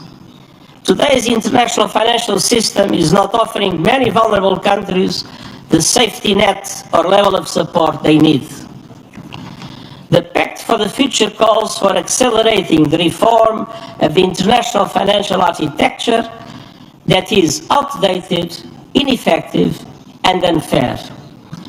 It includes a commitment to move forward with an SDG stimulus, to change the business model and substantially increase the lending capacity of multilateral development banks and their concessional funding to developing countries in vulnerable conditions, to recycle more special drawing rights, to restructure loans for countries drowning in debt, and to mobilize more international and domestic resources, public and private, for vital investments in developing countries. Next year's Conference on Financing for Development and the Summit on Social Development are 2 milestones to carry these efforts forward. And we must also recognize the importance of South-South cooperation. It doesn't replace the commitments and obligations of developed countries, but it is providing a growing contribution to supporting developing countries in overcoming obstacles to achieving the SDGs. Second, climate. Every country has committed to limit temperature rise to 1.5 degrees Celsius. That requires dramatic action to reduce emissions now, with the G20 in the lead. COP29 is just weeks away, and that starts the clock for countries to produce new nationally determined contribution plans with the 2035 targets that are aligned with the 1.5 degree goal.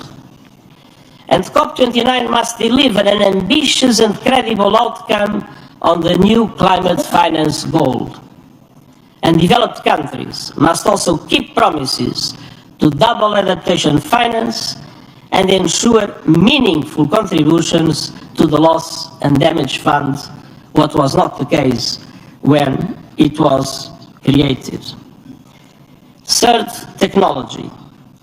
Every country must be able to access the benefits of technology. The Global Digital Compact commits to enhanced global cooperation and capacity building. It includes the first truly universal agreement on the international governance of artificial intelligence to give every country a seat at the AI table.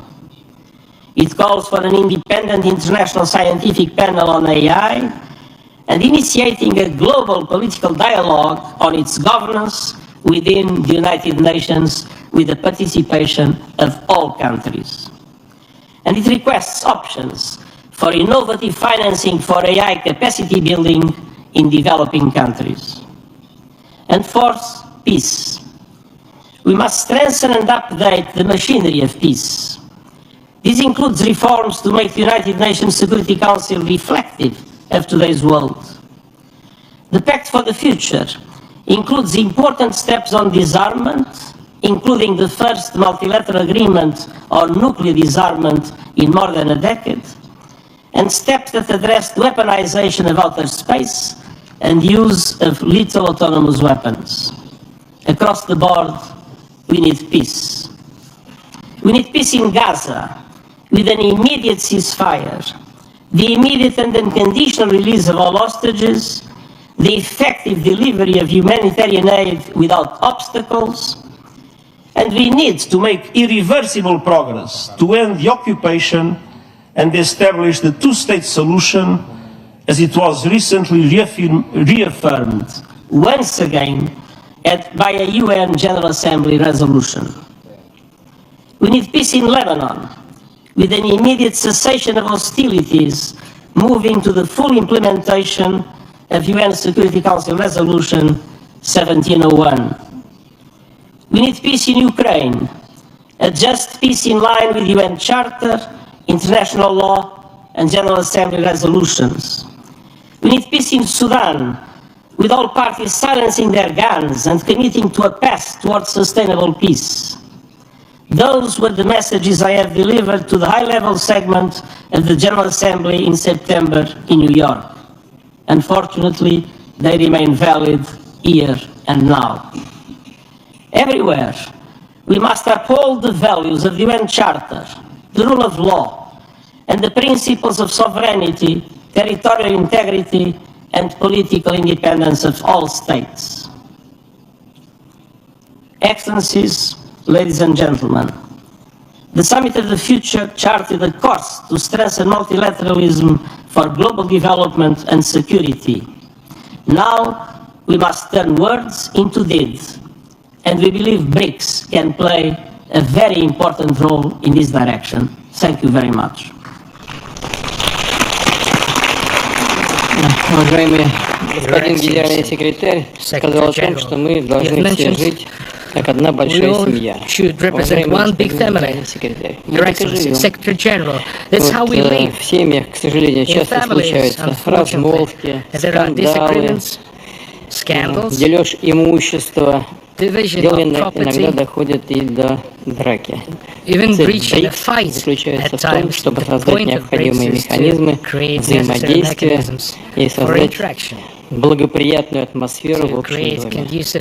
Мы занимаемся и будем это делать в том числе в тесной координации Спасибо большое.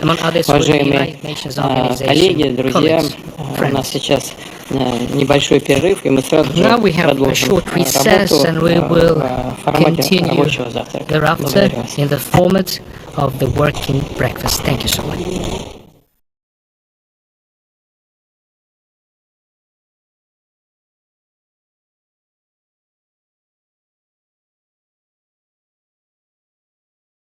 Remunerados pelo uso de nossos dados.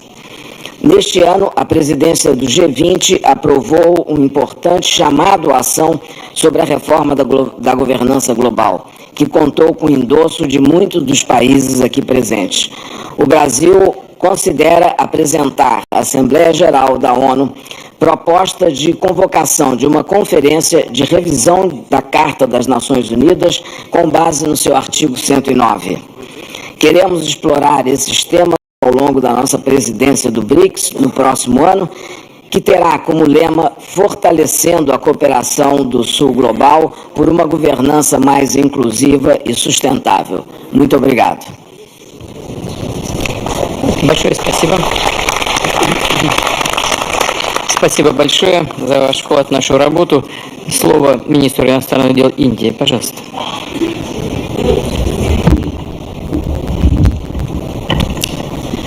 Thank you. Your Excellency, President Vladimir Putin, Highnesses, Excellencies, friends. It is my honor to represent Prime Minister Narendra Modi at the Brics outreach segment. I convey his greetings to all of you. Let me join colleagues in thanking President Vladimir Putin for the excellent arrangements and the warm hospitality. Excellencies, we face the paradox that even as forces of change have advanced, some long-standing issues have only become more complex. On the one hand, there is the steady diversification of production and consumption. Nations that attained independence from colonialism have accelerated their development and socio-economic progress. New capabilities emerged, facilitating the harnessing of more talent. This economic, political, and cultural rebalancing has now reached a point where we can contemplate real multipolarity. The BRICS itself is a statement of how profoundly the old order is changing. At the same time, many iniquities of the past also continue. In fact, they have assumed new forms and manifestations. We see that in the access to developmental resources and modern technology and efficiencies.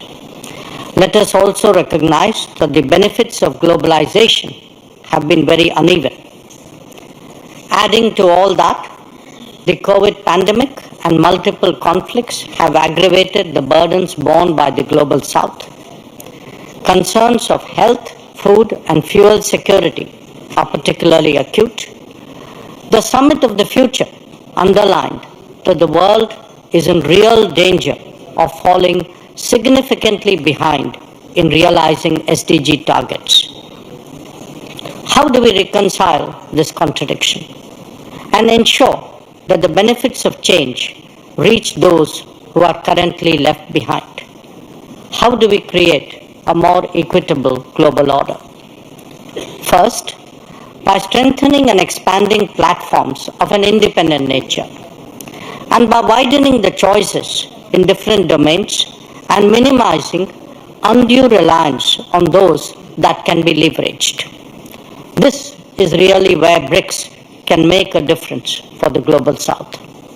Second, by reforming established institutions and mechanisms, especially the UN Security Council in the permanent and the non-permanent categories. So too, the multilateral development banks, whose working procedures are just as outdated as that of the UN. India initiated an effort during its G20 presidency, and we are glad to see that Brazil is taking it forward. Third, by democratizing the global economy through creating more production hubs. The COVID experience is a sharp reminder of the need for more resilient, redundant, and shorter supply chains. For essential needs, every region legitimately aspires to create their own production capabilities. Fourth, by correcting distortions in global infrastructure that are a legacy from the colonial era.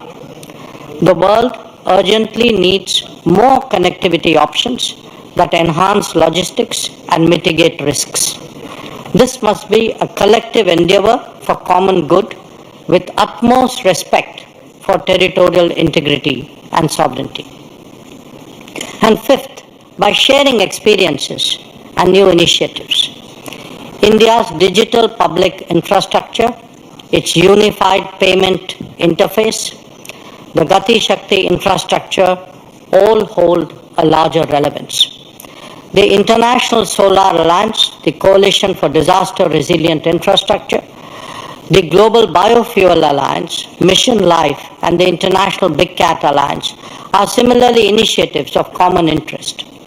As a first responder, be it for natural calamities, health emergencies, or economic crisis, we seek to do our fair share.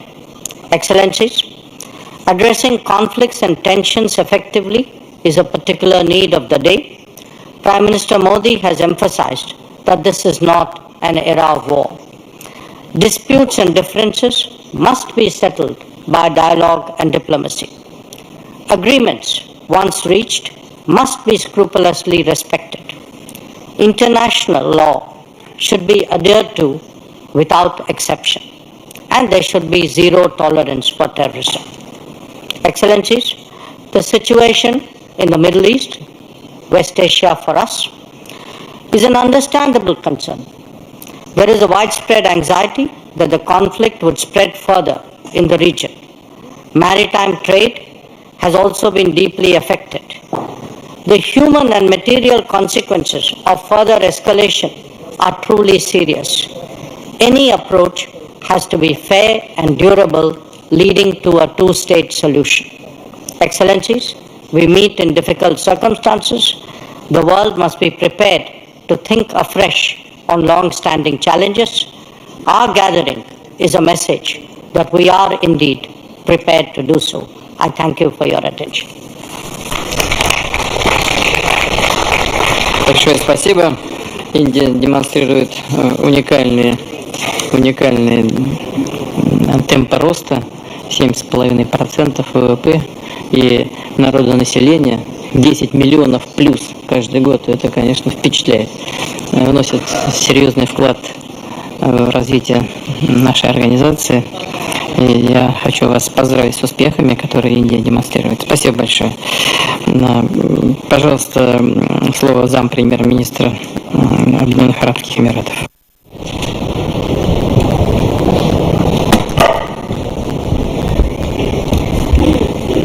أصحاب الفخامة والسمو السيدات والسادة، فخامة الرئيس فلاديمير بوتين رئيس روسيا الاتحادية،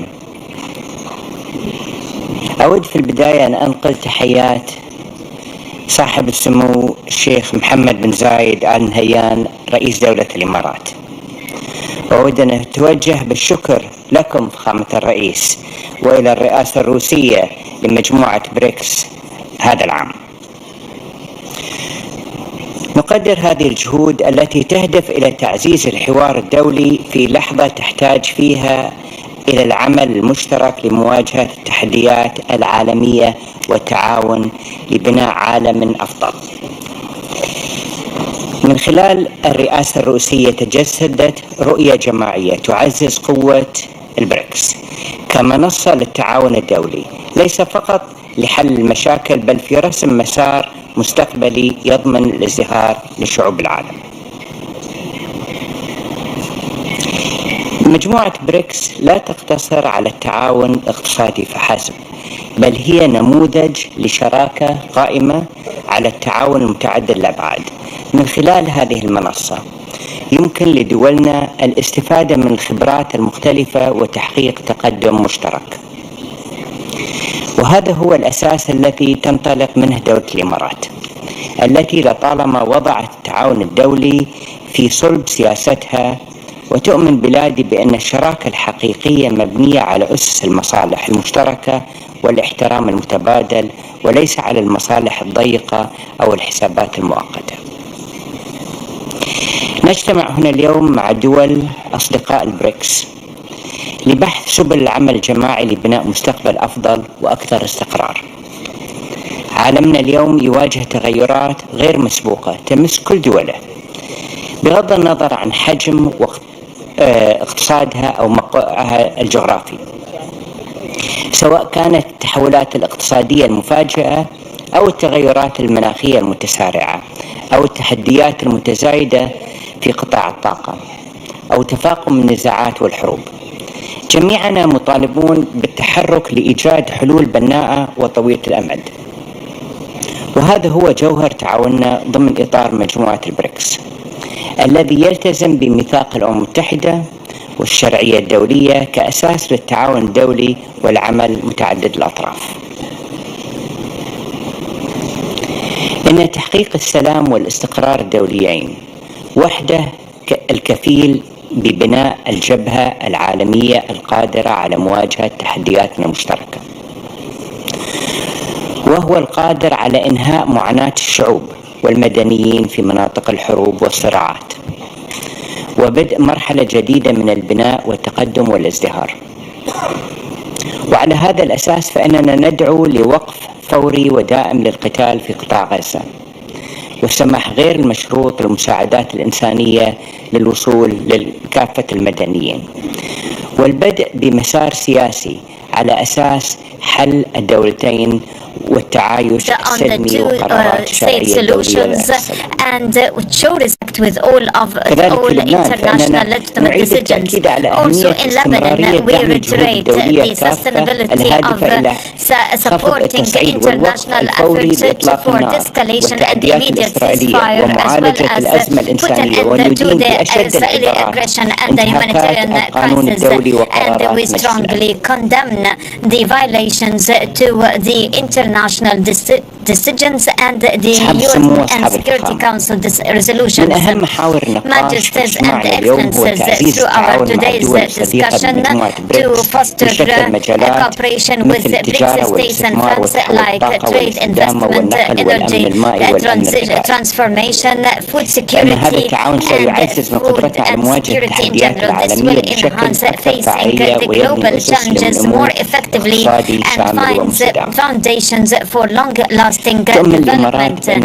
UAE believes that expansion of cooperation with partnership states is an opportunity for finding innovative opportunities, opening horizons for mutual benefit. في عالمنا اليوم In our today's world, التعددية ليست خيار، multilateralism is not an option, yet a necessity. Challenges encountering us, economic, environmental, social, we cannot contend with by ourselves. However, multilateralism is the base of stability and growth. UAE is ready stands ready to go forward to enhance this approach by collaborating with friendly states. My country believes that the key role played by the emerging and developmental countries for forging the future of economy. We believe that the global south must be effective and influential partners in formulating the economic resolutions. UAE aspires through BRICS and close relationship with France to the promotion of openness, and we believe in building further platforms and partnerships for shared knowledge and expertise that contribute to the enhancement of our future. We proceed with the expansion and promoting, fostering the positive expansion, and we are supporting such reform. Excellency President, once again I extend my sincere thanks to you and to Russia for the warm hospitality and the good organization. I hope the outcomes of our meetings would be a significant step to the fostering cooperation among the BRICS countries. Thank you. Спасибо большое. Я со своей стороны прошу передать самые наилучшие пожелания и слова благодарности президенту. To the President of the United Arab Emirates for active participation in our work. Thank you. Пожалуйста, слово председателю Африканского Союза, президенту Исламской Республики Мавритания, шейху Аль-Гаани. Please, the floor is yours.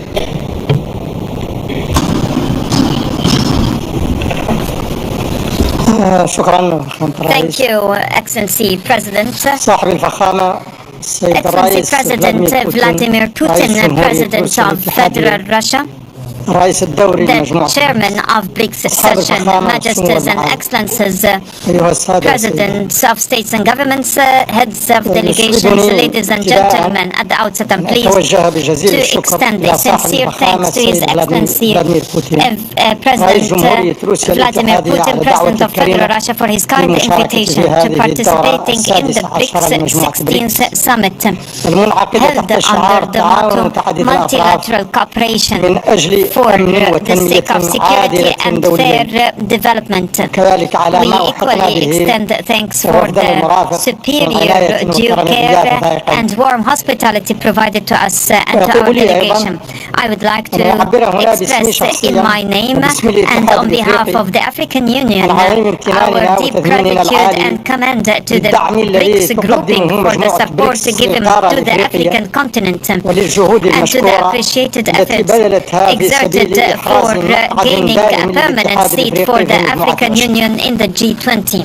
Excellences, Highness and Majesties, ladies and gentlemen, the Brics today forms one of the most significant platforms for upgrading multilateral cooperation, especially among Global South. The gradual expansion of this grouping and the disparity of developmental levels between its states and the states seeking its membership express the conviction of the groupings in development and progress, as they are not merits limited to countries than others, rather right to all countries, regardless developmental disparities and contexts.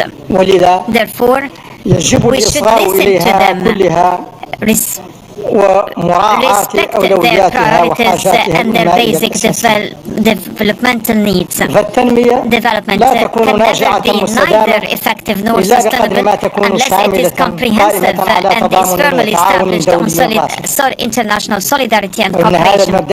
This general principle is the foundation for our convergence in the African Union for attaining SDGs. We think that stumbled and low SDGs and the existing impotence in lifting the enormous challenges in terms of security, economy, and the environment encountering the world is partially due to the weakened multilateral cooperation and the imbalances of the global international financial political governance and the dramatic shortfall of solidarity of regional solidarity and concerted efforts. Therefore, the world today, notably our African continent, is in a dire need of a new dynamic of multilateral cooperation and international solidarity and synergy. It is critically necessary to reformulate the rules of the international financial and political governance. It is difficult to our African states to tap its huge development opportunities and liberalize its tremendous potentials in favor of development and growth, while indebtedness issue is still persistent, strongly impeding the development efforts. The development aid system proves its inability to achieving its aspired goals, in addition to the weak representation of the continent in multilateral financial institutions, which doesn't allow it to show respect to the international agenda of its urgent needs, notably related to infrastructure, reinforcing growth, technology transformation, enhancement of educational systems and new technologies. In the aggregate, a new chart for development must be put in place to be more flexible and sustainable and safeguard the countries, the least developing countries, easy access and fair access for financing customized to their priorities. Despite such revision, the reformulation of the rules of the international political governance is important for tackling the international peace and security. The international political governance in the current reformulation makes it more unfair and apply double standard in dealing with the issues on the account of the vulnerable and least developed countries. Double standards while overlooking the humanitarian values explains today to the international community the necessity for halting what we are witnessing in terms of massacres and grotesque massacres in Palestine and Lebanon, as well as the weakened international solidarity and multilateral cooperation explains parts of our impotence in the African Union terminating terrorism, threatening our peace and security and our developmental efforts. So we have to call for a motto that requires strict observance of the international law and humanitarian international law, translating our collective humanitarian values. So it is incumbent upon us all to deepen awareness of the unified humanitarian faith and no effective convergence for the issues of security and peace can be attained without collective symbiosis of convergence.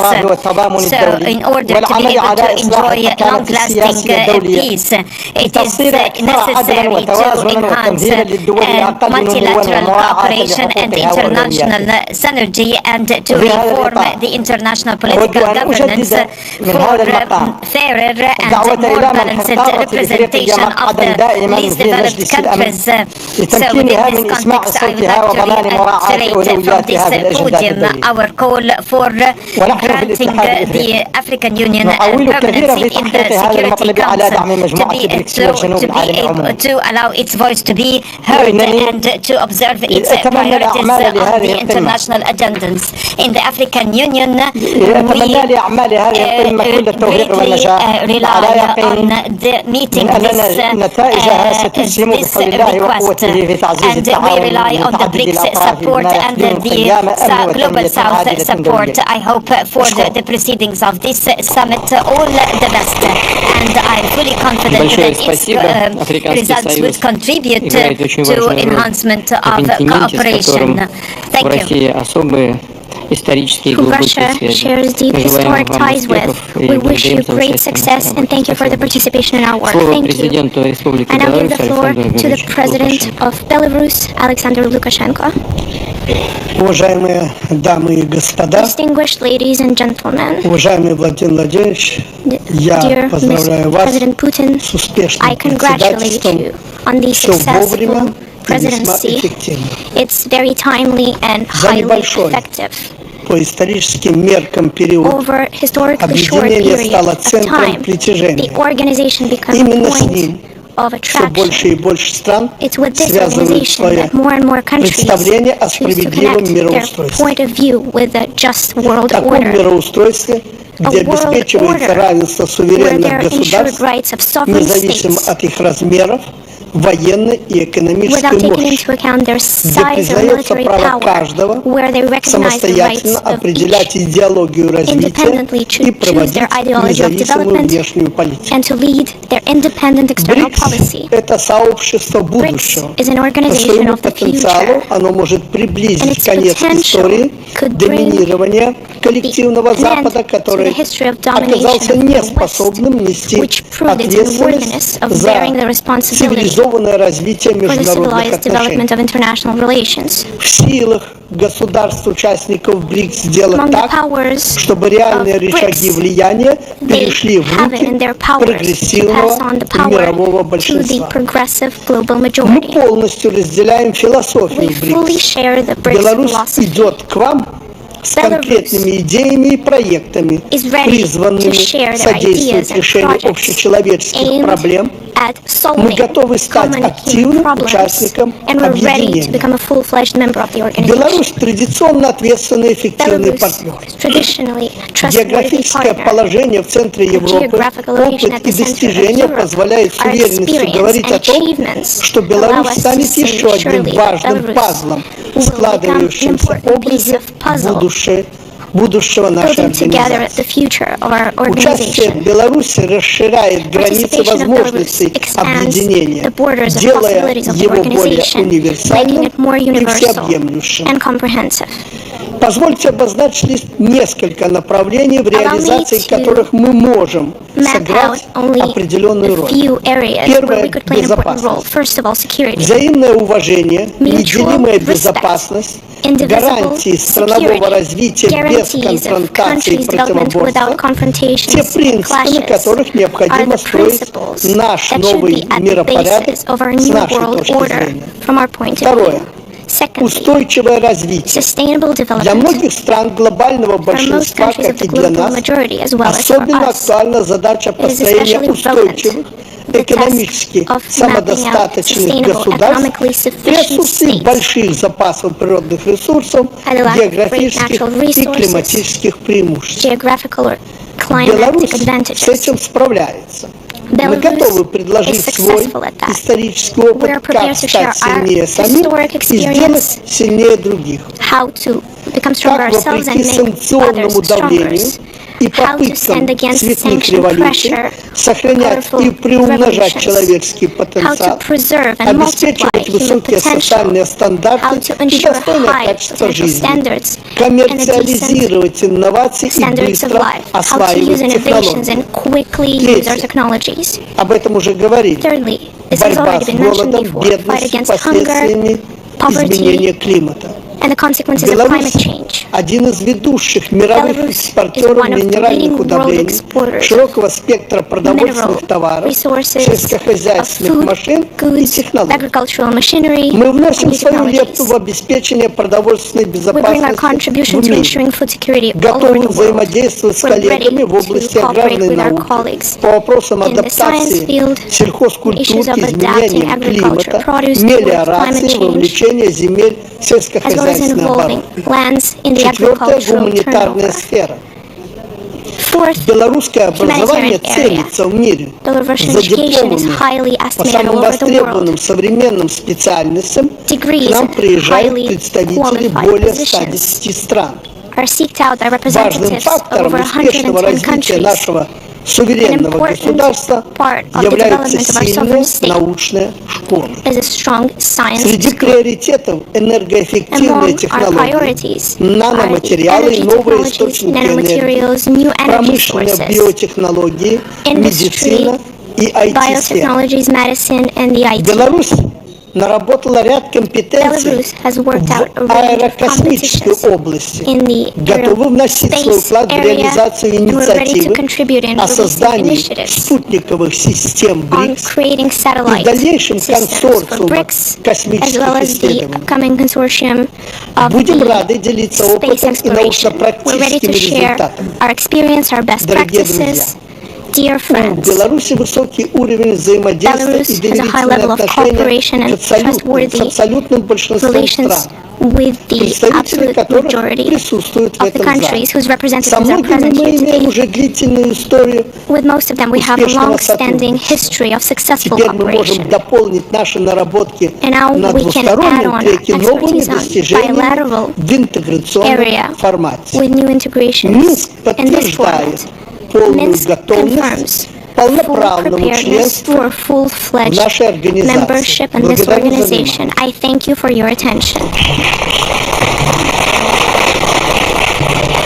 Уважаемый Александр Григорьевич, спасибо вам за ваше выступление. Беларусь демонстрирует хорошие темпы и качество развития в сфере экономики, социальной области и, конечно, безусловно, несет свой вклад в работу нашей организации. Слово президенту Лаосской Народной Демократической Республики и председателю одновременно в Ассоциации государств Юго-Восточной Азии. Пожалуйста, господин Please, the floor is yours. Your Excellency Vladimir Putin, President of the Russian Federation, esteemed heads of state and government of Brics countries, ladies and gentlemen, it is a great honor and privilege to have been invited to the Brics Outreach Summit by His Excellency President Vladimir Putin, Chair of the 16th Brics Summit, which provides me with the opportunity to join the heads of state and government of Brics member countries and developing nations of the Global South here in this beautiful city of Kazan. Excellencies, the international community is currently grappling with numerous challenges, making it increasingly difficult to foresee how the global future will unfold. These challenges pose a significant threat to global peace, stability, and security, while severely hampering development efforts of many nations, particularly developing ones. Today, more than ever, Brics plays an indispensable role in reshaping the global order and fostering cooperation mechanisms that are just, equitable, and mutually beneficial to all nations, particularly the developing ones from the Global South, which in turn contributes to building a better world. And this commitment aligns seamlessly with the theme of today's summit, Building a Better World Together. I therefore commend the Russian Federation as one of the founding members of Brics for spearheading key initiatives and establishing much-needed frameworks aimed at creating new yet long-awaited economic and financial difficulties that address the evolving and pressing needs of the international community. Excellencies, the Lao PDR places great importance on multilateralism as a fundamental mechanism for promoting sustainable development, while also emphasizing the crucial role of fostering international cooperation grounded in the principle of multilateralism, which is essential for building peace, security, and equitable development. In 2024, this year, the Lao PDR assumed the ASEAN chairmanship under the theme ASEAN Enhancing Connectivity and Resilience. We have identified 9 key priorities, including economic integration, inclusive and sustainable growth, digital transformation, cultural cooperation, environmental and public health collaboration, and the empowerment of women and youth. Additionally, we aim to build effective cooperation mechanism that will strengthen collaborations among ASEAN member states and with ASEAN dialogue partners, which also include BRICS member countries. And in this regard, allow me to share some of my thoughts as follows. 1. The Lao PDR views BRICS as a robust and resilient cooperation mechanism with considerable influence on the global stage. We therefore encourage BRICS to continue strengthening its leadership in guiding the world towards just and equitable development. 2. BRICS member countries and developing nations should deepen cooperation at all levels, both bilaterally and multilaterally, while fostering mutual support and assistance for the Global South. Expand collaborations in critical areas such as trade, investment, tourism, digital transformation, clean energy, carbon credits, education, and human capital development will create favorable conditions for achieving the 2030 United Nations Agenda for Sustainable Development Goals, ensuring that no one is left behind. And 3. In light of BRICS' notable achievements and its growing significance on the global stage, the LAPDR wishes to formally express its interest in becoming a member of BRICS. We are eager to enhance our cooperations with BRICS members across a wide range of sectors and look forward to your support in welcoming the LAPDR as a future member of this group. In conclusion, the LAPDR remains steadfast in its commitment to supporting and collaborating with BRICS countries and developing nations of the Global South. I'm confident that the outcomes of our discussions at this summit will further strengthen our partnership and contribute to building a better world for all of humanity in the future. With that, I wish the 16th BRICS Summit every success. Thank you.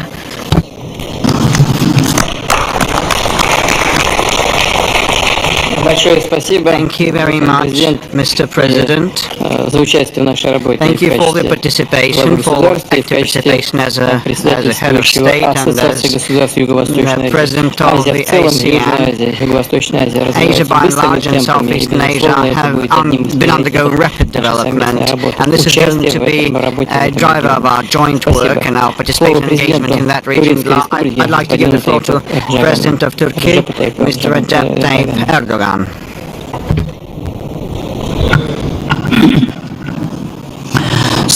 Distinguished heads of states and governments, valuable friends, I would like to salute you all with love and respect on behalf of myself and my nation. It gives me great pleasure to be able to get together with you on the occasion of the expanded leadership session. I would like to take this opportunity to thank my dear friend, the President of the Russian Federation, Mr. Vladimir Putin, for his kind hospitality and for his sincere invitation. And I also would like to congratulate him for being such gracious hosts. As of January, Brazil will be assuming the term presidency, and I would like to wish my Brazilian friends the best of luck in their endeavor. Dün Ankara'da gerçekleştirilen hain terör eylemi nedeniyle taziyelerini ileten tüm dostlarımıza gösterdikleri dayanışma nedeniyle teşekkür ediyorum. Bu alçakça saldırı Türkiye'nin terörü bertaraf etme azmini ve kararlılığını daha da perçinlemiştir. Kıymetli dostlar, ekonomiden güvenliğe, küresel adaletsizliklerden iklim değişikliğine her alanda etkileri hissedilen ciddi meydan okumalarla karşı karşıyayız. Zirve için belirlenen adil küresel kalkınma ve güvenlik için çok taraflılığın güçlendirilmesi temasını bu nedenle fevkalade isabetli buluyoruz. Şu noktayı incelikle vurgulamak isterim. Sosyoekonomik kırılganlıkların arttığı ve güç dengelerinin değiştiği günümüz şartlarında İkinci Dünya Savaşı sonrasının ürünü olan siyasi ve mali mekanizmalar kendilerinden bekleneni veremiyor. Türkiye olarak böylesi bir ortamda daha adil bir dünya mümkündür şiarıyla hareket ediyoruz. Çok taraflı platformlarda dostlarımızla bir araya gelmeye ve hepimizi ilgilendiren ortak sorunlara müşterek akılla çözüm bulmaya ehemmiyet veriyoruz.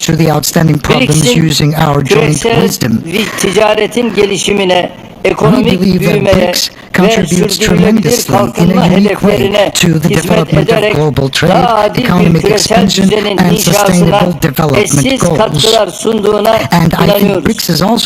Türkiye, Avrupa Konseyi'nin Türk Devletleri Teşkilatı'na kadar pek çok uluslararası kuruluş ile gelişen 8 ülke, Ekonomik İşbirliği Teşkilatı ve Karadeniz Ekonomik İşbirliği Teşkilatı gibi bölgesel kuruluşların kurucu üyesidir. G20'nin ve MİKTA'nın da aktif bir üyesiyiz. Afrika Birliği ve ASEAN'la ortaklıklarımızın yanı sıra are some of the platforms where we have close partnerships along with the communities of Latin America and Caribbean states. And we are investing tremendously in expanding our cooperation mechanisms every day. As Turkey, we are basing our endeavors on reciprocal respect, and we are partnering with friendly countries on a win-win scenario. And we are very much determined to further pursue our positive relations with the Brics family members. Distinguished guests, ladies and gentlemen, global fair order and development can only be established through peace and security to be established all around the world. So long as we don't stop the bloodshed in the Middle East, we can never speak about development, nor the future, nor justice, nor development. Israel is actually setting fire on the entire region, and they have violated every boundary from international law to conscience. The Palestinian people are being massacred in Gaza, and that's a genocide. And Israel is attacking Lebanon as we speak, and they are becoming even more destructive and oppressive. This is a humanitarian crisis that we are experiencing in the midst of the 21st century, and ignoring this fact can never relieve us from our responsibilities. It's an indispensable fact that we have to go back to the borders of 1967 in Palestine, with Eastern Jerusalem as legitimate capital of Palestine, where a Palestinian state's sovereignty and territorial integrity will be respected at the utmost extent possible, or else just and a permanent peace will never be established. And I would like to kindly invite all the countries to start recognizing Palestine if they haven't done that. The genocide actors, Israel government, has to be stopped through international community's support. And unconditional weapons and arms sales to Israel should be stopped, because it encourages Israel to become much more destructive. And we have started an initiative within the United Nations to stop weapons from being sold to Israel. I would like to salute you all, and I believe that you will be very supportive of our initiatives. And before I conclude my remarks, I would like to salute you all with love and respect. I hope and pray that this meeting will yield the most auspicious results for the entire human race. And I would like to thank everybody involved in the organization. Thank you very much, Your Excellency, Mr. President. Under your leadership, Turkey has been pursuing an independent foreign policy course, and that merits our respect, and we cooperate very well bilaterally, doing a lot to resolve difficulties in the region, and I'm sure that Turkey's work within this entity will also be relevant. And I'd like to give the floor to President of Uzbekistan, Mr. Mirzayev, His Excellency. Уважаемые главы делегации, хочу присоединиться к словам признательности в адрес президента Российской Федерации, уважаемого Владимира Владимировича Путина, за традиционный радушный прием и прекрасную организацию нашего мероприятия в древнем Казани, городе тысячелетней истории, где гармонично сочетается культура Востока и Запада. Выступления моих уважаемых коллег подтверждают важность встреч в формате Brics+, для широкого диалога и открытого обсуждения актуальных вопросов глобального развития. К сожалению, сегодня мир стремительно идет к расколу. Растет число войн и конфликтов, которые приносят людям огромные страдания, глубокую боль и невосполнимые потери. Фрагментация мировой экономики и торговли усиливает неравенство, технологический разрыв и протекционизм. Возникают новые барьеры между странами. В этих условиях Brics, действуя на основе принципов, как равноправие, внеблоковность, учет интересов друг друга, уважение суверенитета и права на собственный путь развития, выступает в качестве авторитетного и динамичного объединения, многостороннего сотрудничества и партнерства. Убеждены, что такая модель взаимодействия может стать прочной основой для формирования новой архитектуры, более справедливого мирового порядка при сохранении центральной роли Организации Объединенных Наций. Поддерживаю прозвучавшие призывы к достижению глобального компромисса путем конструктивного диалога, свободного геополитического соперничества, национального эгоизма и идеологической предвзятости. Считаем, что настало время для реформы мировых институтов управления и расширения ответственного диалога формата юг-юг и север-юг. Уважаемые участники саммита, в ходе продуктивного российского председательства Узбекистан принял активное участие в молодежном саммите и спортивных играх БРИКС, юридическом и парламентском форумах, встрече высокого уровня в области безопасности и других мероприятиях. Мы намерены и далее более активно углублять партнерские связи с государствами БРИКС. Будем эффективно использовать открывающиеся новые возможности в рамках этого объединения. Разделяем фундаментальную приверженность стран БРИКС развитию сотрудничества в целях решения проблем усугубляющегося глобального неравенства и инклюзивного восстановления экономики. Речь идет прежде всего о поддержке национальных программ развивающих стран, направленных на преодоление острых социальных и экологических вызовов, снижение уровня бедности, сокращение технологического разрыва и модернизации инфраструктуры.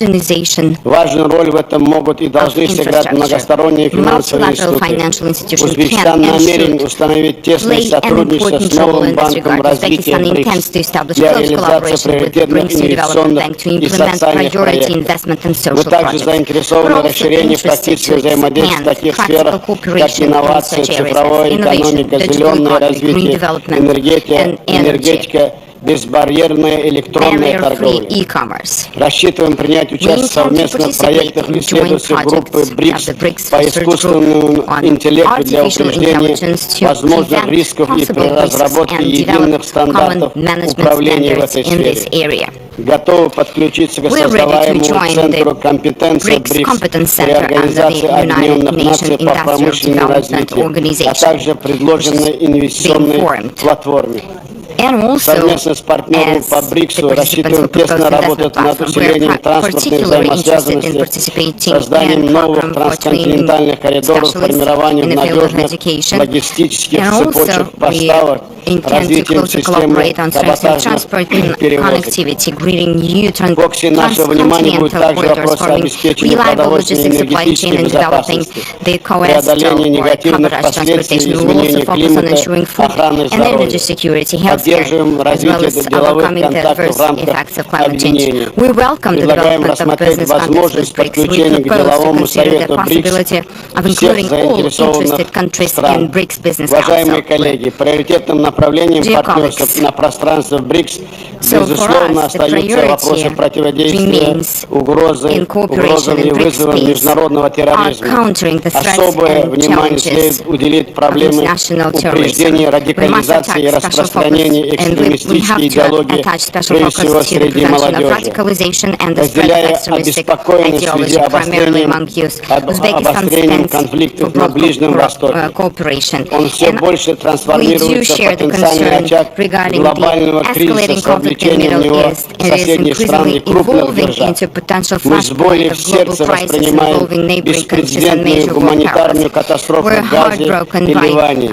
Никакие политические цели не могут оправдать невинные жертвы среди мирного населения, особенно среди детей.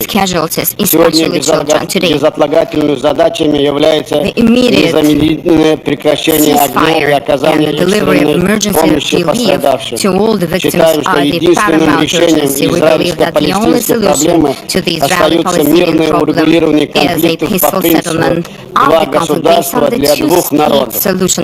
Говоря о глобальной и региональной безопасности, нельзя обойти проблему Афганистана.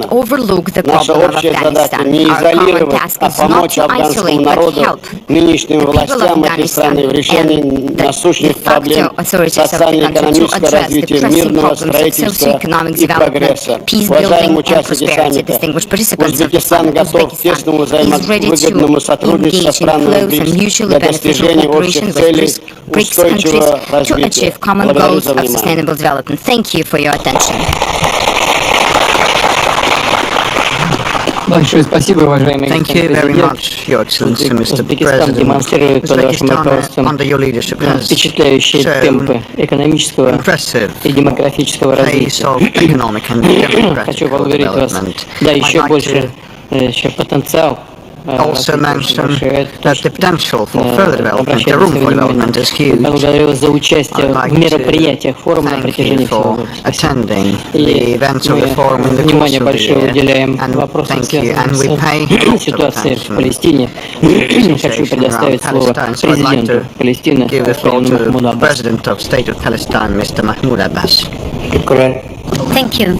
In the name of Almighty God, Excellency President Vladimir Putin, President of Federal Russia, and the Chairman of the BRICS, leaders, Presidents of BRICS, states, ladies and gentlemen, peace be upon you. His blessings about us. I would like at the outset to extend to Your Excellency and to the Presidents of the BRICS with sincere thanks for the kind invitation extended to us to participating in the proceedings of this significant session for the fostering collaboration among BRICS states and the global South, which will allow us to expand and foster dialogue and collaboration in the fields of development, innovation, energy, culture, and international peace and security, and to give impetus to resolving the current international and regional crises, at the top of which the Palestinian cause for building a better world. In this regard,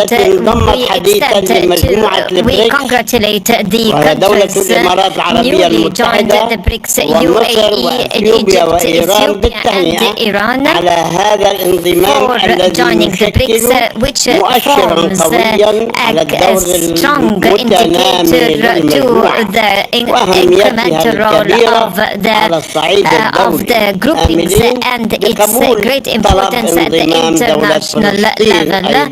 We hope that you would accept Palestine's request for annexing to the grouping as soon as possible. The great development of BRICS and the growing desire of other countries to joining the BRICS reflects the urgent need for our international world much fairer and justice. Given the failure of the current international world for finding a fairer resolution to the urgent causes and the chronic issues that the world suffers from, and at the top of which the Palestinian cause full year has posed for the gravest catastrophe the Palestinian people is going through since the Nakba in 1948. That is the Israeli war, where perpetration of genocide and ethnic cleansing are practiced in order to evacuate its population in Gaza Strip, especially now at the moment in North Gaza. The occupation troops is turning the people into hunger, and as well as aggressions by the occupation troops, as well as the terrorist settlers against the Gaza Strip, including the West Bank and East Jerusalem, throwing overthrowing the resolution of the international resolutions and to expand the conflict. The Israeli government decided to shut down the headquarters of UNRWA in the East Jerusalem and to seize its actions in the occupied Palestinian territories, which necessitates the international community to reject and condemn such decision and force the Israeli government to withdraw their decision. Therefore, it has become an urgent need and immediate need for the putting into effect the Security Council resolution on immediate ceasefire and allow the runs of the humanitarian aid as well as the full Israeli withdrawal from the Gaza Strip, and the Palestinian state would be fully incumbent for allowing the displaced to come back to their homes and start reconstruction works. Presidents and heads of delegates, this is the first test for after 67 years since the Nakba, homelessness and displacement and sufferings of the Palestinian people. It is high time for putting an end to oppression and terminating the practices of using power and force. So we invite all the international states to put into effect the resolution of the General Assembly on the ruling of the International Court of Justice to end the unlawful occupation of the Palestinian state and to have the East Jerusalem as its capital through 1 year as per the recommendation. So the sanctions must be imposed in case the Israeli doesn't abide by the resolutions and the rulings, and to work with the United Nations. We call for holding a global or universal peace conference. We greatly rely on the Brics, which has a heavy weight in instilling the international peace and security. The presidents and leaders of delegates, the Palestinian state considers the principles on which the Brics is based an indispensable part of its policy that believes in justice and mutual respect and common prosperity, which also represent the aspirations of our population. We extend our thanks to the leaders of the Brics for their courageous and audacious stances in support of the Palestinian cause and the independence of Palestinian. We reiterate in this regard the Palestinian desire to be annexed to the Brics group and to reinforce collaboration and involvement with the Brics members. We stand ready to be committed to its goals and the activities and the practices of its group for the fulfillment of its activities and for the achieving strategic partnership for a better future for humanity. Mr. President, I thank you for your statement. I wish all success to the grouping's members. Большое спасибо, уважаемый господин президент. Вы обратили внимание на взаимодействие Брикс и глобального Юга. Это одно из наших основных направлений. Что касается ситуации в Палестине, конечно, к сожалению, на планете много вооруженных конфликтов, но у нас тоже на границах то же самое происходит. Огромное тоже нашему сожалению. Но гуманитарная катастрофа в Газе, это, конечно, особая ситуация. И все, что там происходит, не может не отдаваться и отдается на болью в сердце у подавляющего большинства людей на планете.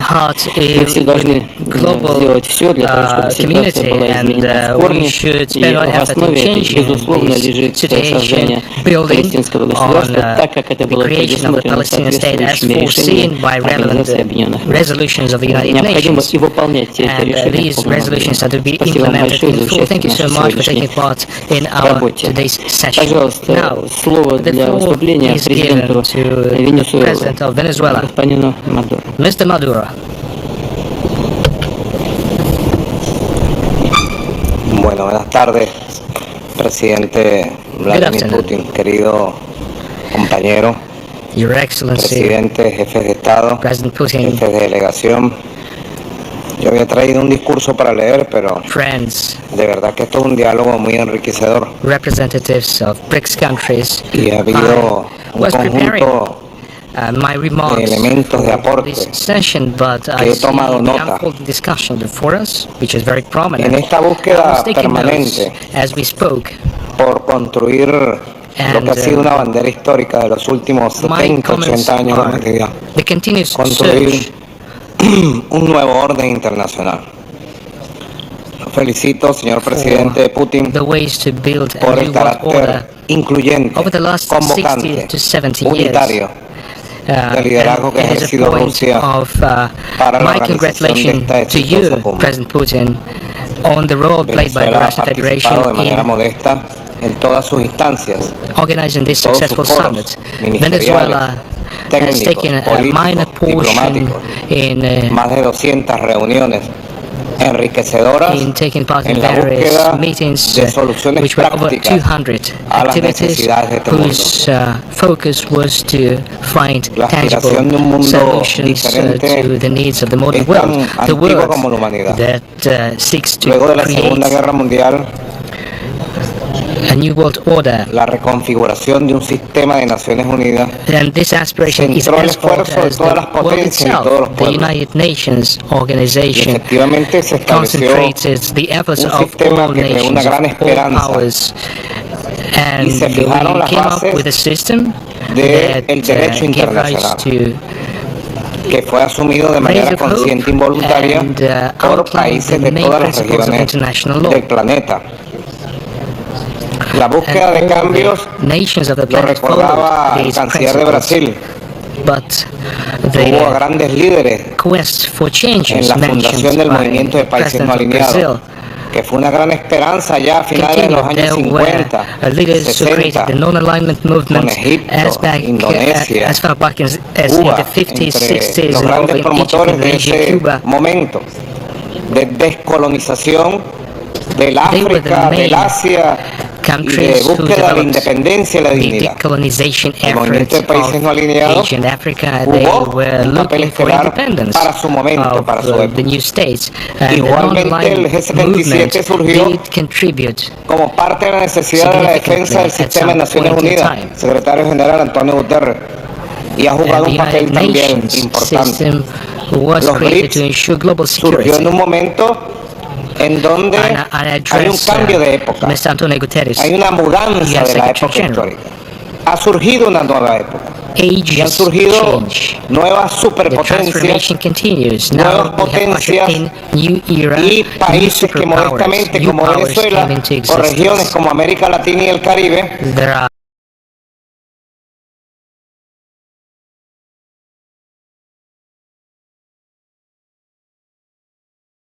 इस त्योहार rent से रिश्ता तोड़ो और ownership से दोस्ती करो। Yes, यही है टाइम अपना घर लेने का with union home loan from union Bank of India. Attractive interest rate और लॉन्गर 10 ईयर वाले क्विक सैंक्शन होम लोन जो बनाए आपको टेनेंट से होम ओनर झटके में। और जानकारी के लिए अपने नजदीकी यूनियन बैंक शाखा या यूनियन बैंक के रिटेल लोन पॉइंट से संपर्क करें। Union Bank of India, good people to bank with. What's your message to all the young Virat Kohlis watching this and young Jemima Rodriguez is watching this who will take the country further? You know, I'm so glad you used the second name. I think when I watched the women's league, it's like watching a new emerging kind of activity. You know, Vikings would always invade with the women as well. Okay, all right. We need to be Vikings now. You notice I'm not disputing it. So, why are you doing this podcast? I'm doing this podcast, one, because I like you. Huh? That's right, ladies and gentlemen. This is Dr. Jaishankar, the Minister of External Affairs on TRS. Possibly the most requested episode we've had in the longest time, because we've done so much geopolitical content and this legend has come up so much on the show that we just had to bring him on TRS. Keep in mind, this is a very short episode. There was a time constraint because of schedules on that particular day. So I couldn't podcast exactly the way I wanted to with Dr. Jaishankar, but it's a beginning. You're going to see an incredible episode of TRS up ahead. Special thanks to MyGov India for making this happen. This is my mid-20s dream to talk to this man, considering how much he's done for the country, considering how he's rewritten the country's branding on a global stage. This was a great icebreaker with the legend. As I said earlier, I was a little nervous to speak to the cabinet ministers, but Dr. Jaishankar made me feel extremely comfortable. That's his actual real life vibe if you're a young, motivated Indian. And that's what this particular episode 1 with Dr. Jaishankar was about. It was about the young, the new, and the motivated India. I hope you enjoy this particular episode. I hope every single young Indian watches this episode because, to be honest, jokes apart, we're living through some intense times and we need to turn to people like Dr. Jaishankar for guidance about the future. So, I'm going to let you slip into the episode. It is a slightly shorter episode. We will come back with a much longer one with Dr. Jaishankar. But for now, enjoy this legendary piece of TRS.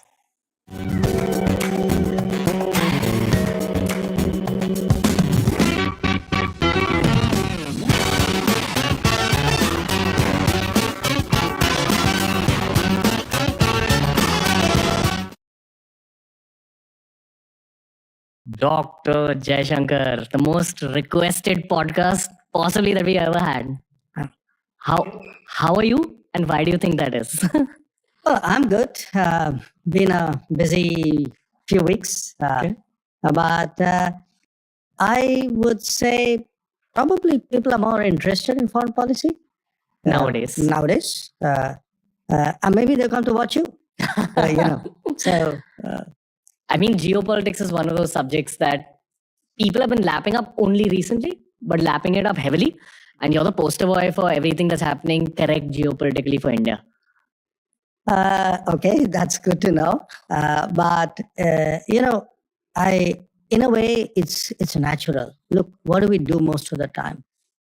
You get up in the morning, first thing you do is reach out for your phone, right? And see what is it you missed when you're sleeping. Now, what it's done is it has connected us completely to the world. Yeah.